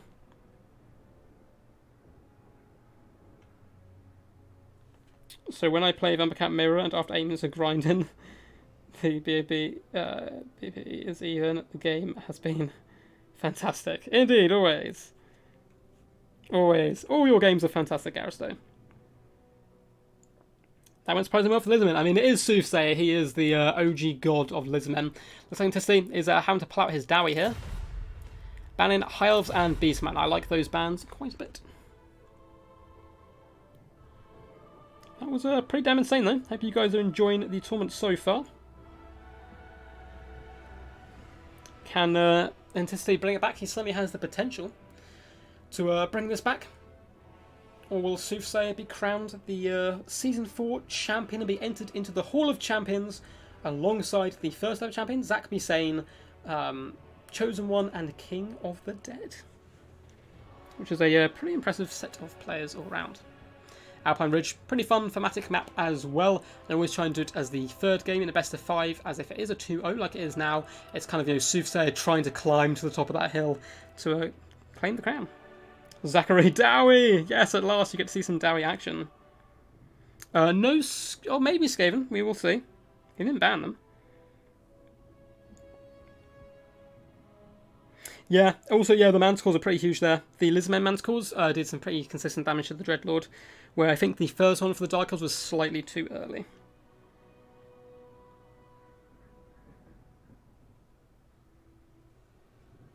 We got spared from Undead for one game and now we get Dowie. Take Greenskin Save. He might be keeping those in his back pocket. Tomb Kings. Interesting. Okay. This is a fun matchup. I don't think the Dowie are hugely in a bad position here. The Chariots are a pain for them though. The Tomb King Chariots can do work. What I recommend Anticity does would take a Rune Lord on his Anvil, because you're most likely going to see Cetra on a Chariot, and that Rune Lord just, I don't think he can beat Cetra, but he has a ridiculous amount of magic resistance, and Cetra's attacks of course are magic, and he just tanks for days. So often people make the mistake of trying to snipe him out. Oh, he's a Rune Lord, we'll get Cetra, we'll body slam him, and it just doesn't go down that way. It does not go down that way. But yes, yes. We've got a ton of people watching. Glad you guys are enjoying overall. Hey, I see a ton of likes. 2 dislikes as well. Not sure who those unhappy, grumpy people are. It's probably because I'm British. That's what I blame it on. Always just bring 4 bolt throws. They trash Chariots. They do, but someone with the micro of Soothsayer, I'm not sure if he'll allow that to happen. Yeah, bolt throws can do good work here. Slayers, of course, do good work up against large constructs and so forth, so there's certainly potential. Good stuff. Looks like we're all good. Dwarf and Undead, sad face. Yeah, it may be a bit of a grind. They're your 2 troll accounts. I am very upset, Zachary. Yeah. Oh, I so bad at all the crap I'm doing. Like, my hair is sweating, guys. It's like stuck to my face. It's so hot here. Oh, what I think about it. Let's go and bless the Pendragon. Just a few people I've been meaning to make moderators for quite a while, who are kind of like consistently view the channel and stuff, and they're in the clan and stuff, so trustworthy people to not abuse the power. Cheapo Artillery for the win. Cheapo Artillery can certainly do well, and Anticity is a fantastic Dowie player, one of the best. Him, Undertaker, also known as Grombrindle, and A-Move, and Eumenes, probably the best Dowie players. Very good stuff.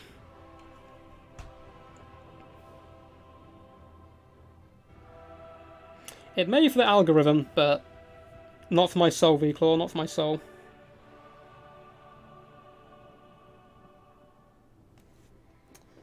Here we go, guys. This could be the final game. It's been crazy. We started the Death for Dishonour Season 4 a couple of months ago now, probably. It's been a good journey, and it could all come down to this match. Or Anticity could fight back and make it a 2-1 series, and possibly a 2-all.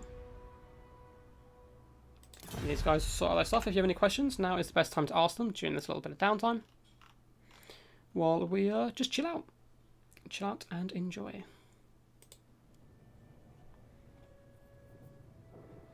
V-Claw, how's the uploading to YouTube going? I know you're mainly a Twitch guy, but I know you did also start up, of course, with V-Claw's Sharp Tips. How are you finding the difference and so forth? I've contemplated streaming on both Twitch and YouTube at the same time, but I'm not sure if there's problems with that, if like YouTube would allow me to do that, or if they'd get a bit funny about it.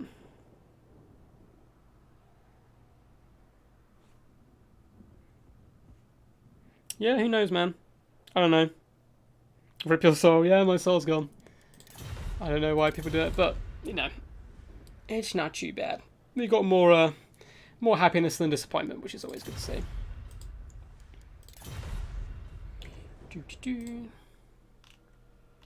And I will soon be... Oh, it wasn't me. Yeah, sure, be Claude. Sure, I trust you. Soon, I will be doing the Alphanar audiobook as well. But I keep on putting it off at the moment because I'm like, oh, I'll do it. I'll stream and then I'll do it. And then I stream and the stream goes off like 3 hours and I'm knackered. But that will be coming up over the next couple of weeks. I just need to get a bit more of like in real life stuff sorted first. I think you are because you aren't a partner. Yeah, but then the problem is then I want to become a partner and then would I then have to stop and then there's almost no point at this point doing Twitch as well, I think. Yeah, it's very different, dude. Glad you're doing it though, branching out to both.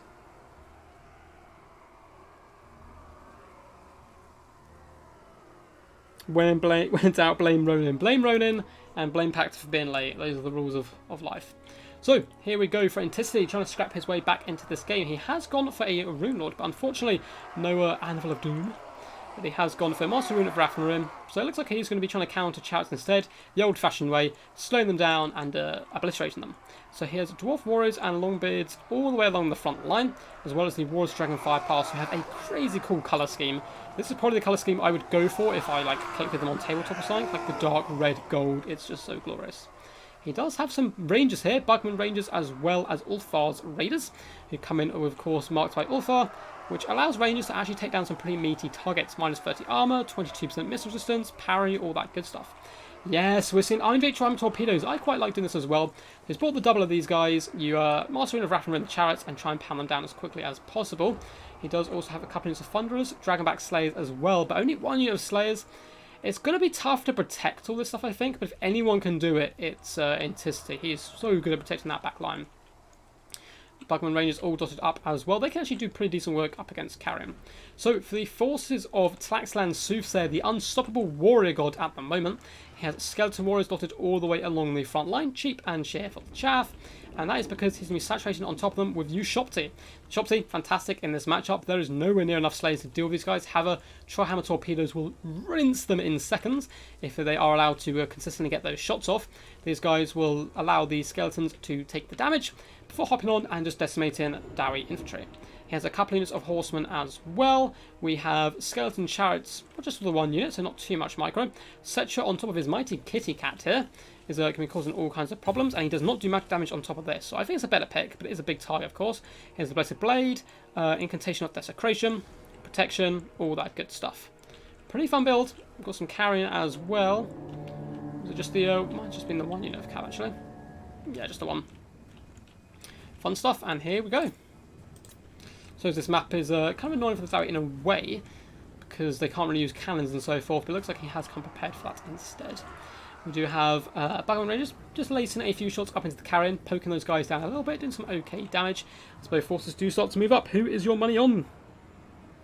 Live long enough to be a meme, die a true respected, indeed. At this point, Pact has become a meme. It's true. It's true. So here we go.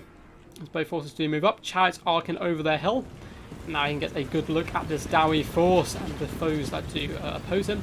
Trollhammer Torpedoes again will decimate these guys, but the Master Rune of Wrath and Ruin can only be used in so many directions. And with Ushopti pushing in from all over the place, these hammerers are going to have to carry hard here. Looks like just getting a nice full surround. There are some more skeleton horsemen actually in deep reserve, so there was two of them hiding in the trees. Got Bugman Rangers moving up now.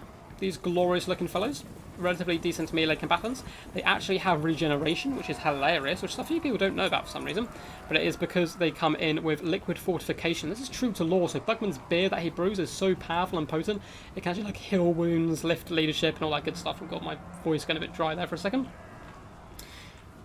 I think, yeah, I'm all back. I'm all back. Good, good. You can tell it's been a long stream when I start to ramble and my voice starts to die.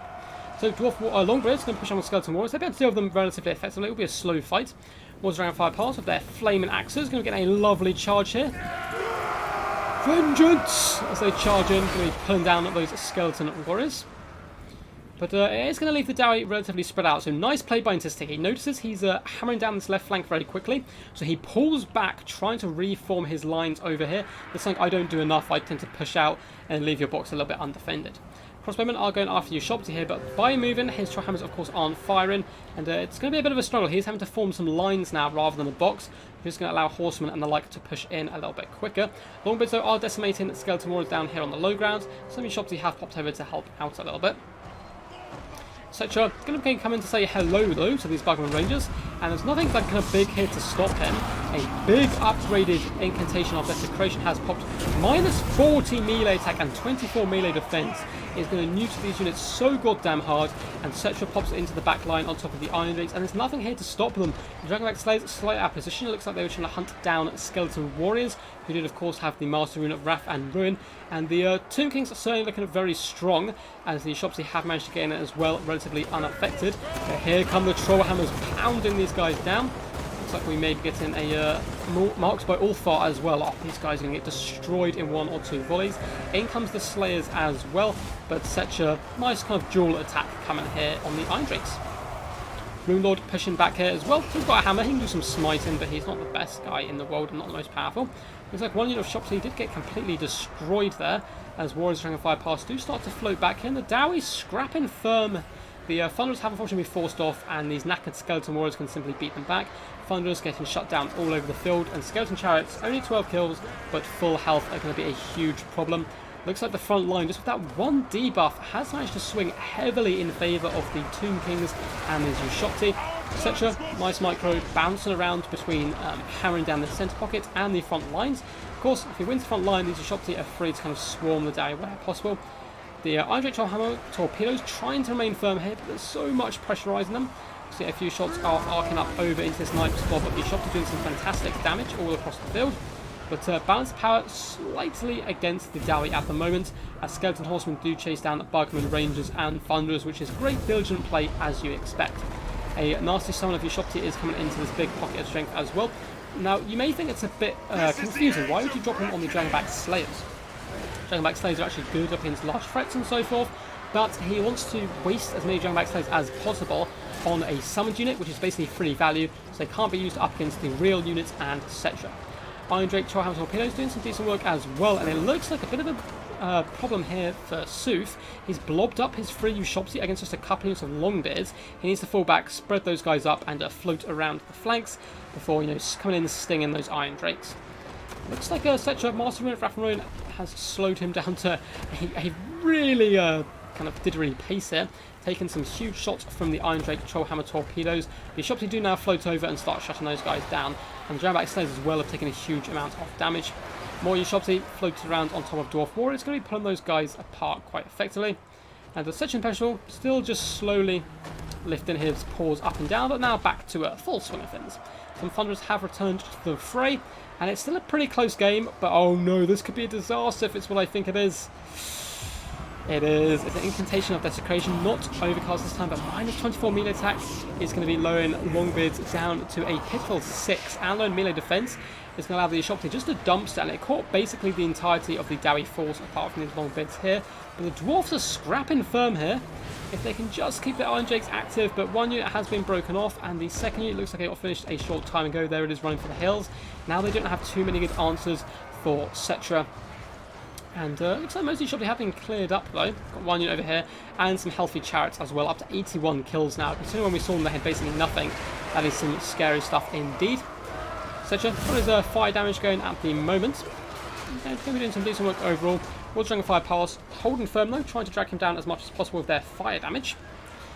So, they're not the worst kind of, match-up for themselves, but still, Chariots now carting in as well, and we're doing some huge work as the magical axes do start to swing around. I love the little glowing effects currently going down on the World of Dragonfire Pass, trying their best to fight. And it looks like the Dwarfs did manage to clear up here, so they're basically going to be a moving wrecking ball at this point, trying to outgrind the Tomb Kings. Of course, they've lost their range troops, and there's not really much hope of getting them back at this point, so they just need to fight as a moving blob and try and drag down and outgrind the Tomb Kings. But with effective slug charging coming in from the Chariots and Setcher, it's going to be tough. And oh no, a basically full health unit of Ushopti did just enter the picture there as well. There's some nasty stuff there. But still going strong. Longbeard's going down there but a little bit. Dragon Black Slayer's down to just 4 models. And yeah, we just have Dwarf Warriors, a few Longbeards, and a Rune Lord who just don't really have the punch to go up against someone like Setra and Ushopti. So I think this is going to be a 3-0 series, which is pretty shocking considering both semi-finals of these close 2-1 affairs. But Soof certainly got into the rhythm of the tournament the longer it went on. Turns out Helm Discord, yeah, Helm Discord's so good as well. And fantastic game by both players. Well played to intensity. 3 pretty damn decent games. Only some valiant defeats, but really nice chariot play overall. And just going for a typical Skeleton Warriors with Ushopti build. But those debuffs basically won him the game, breaking through super quickly. GG, well played.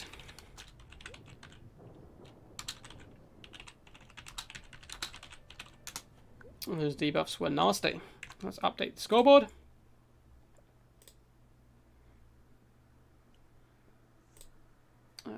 Back.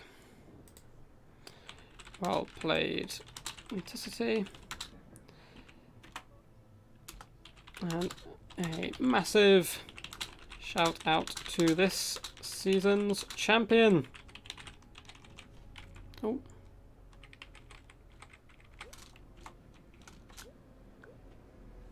now such a season champion. Let's go, Tlaxclan Soothsayer. You are this season's champion.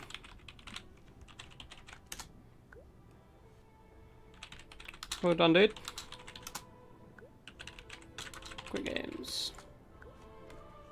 Cool, guys. Well, that is the final game of 3-0. Let's make sure I did update the scoreboard correctly. I did indeed. Hope you guys enjoyed. I'll be around for just a couple of minutes to ask questions and so forth. But pretty damn impressive stuff overall, some fantastic games. Thank you so much for tuning in and supporting the entire series, of course, as well as the finals here. It means a lot and certainly helps out an absolute ton. Hope you guys did enjoy. If you did, this is your last opportunity, of course, to give a big old thumbs up. Down in the description, you can find a link to Discord, my Patreon account, and like links to donations and all that kind of good, boring YouTube stuff. But fantastic games overall, really impressive work all around. Intensity didn't even play bad. I know, like, he played good. This is the thing, like, Soof on top form.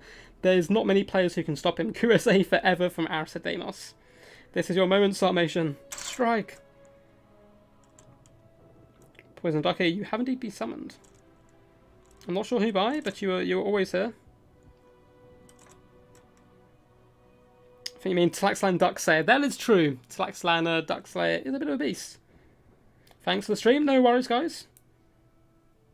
Why are people ever crying about Bird Techless and Silver Guard being OP when Sooth say that needs a nerf? That is the most true statement I've ever seen, Joel. Let's see you soon, man.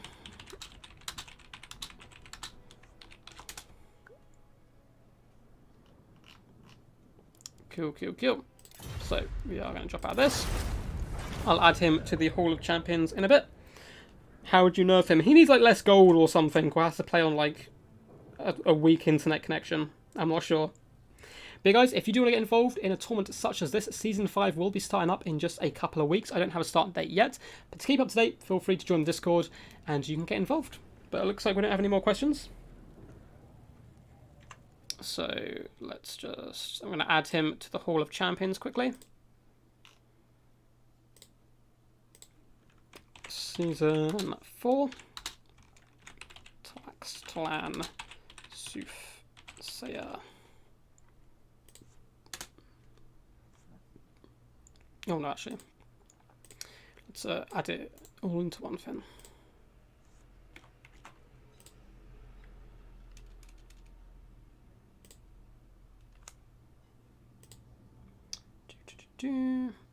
Edit.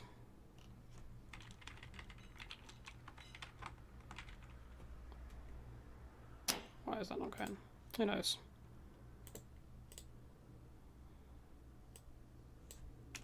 Sorry about this, guys. Just sorting something out. Cool. Tlaxclan has been added to the Hall of Champions, which can be found on my Discord. You can see all the previous winners. So, guys, hope you did enjoy. I will... Best of 7 versus me when? I feel like you would absolutely wreck me, V-Claw. Unless we're talking about Sooth against you. Best of 15. Me and Poison Ducky and the best of 15 would be pretty damn epic. I feel like I would probably get trounced. I'll be able to like maybe scrape through my lizard men. But guys, thanks for tuning in as always. Stay awesome. Peace, peace. And see you soon. Catch you later, guys.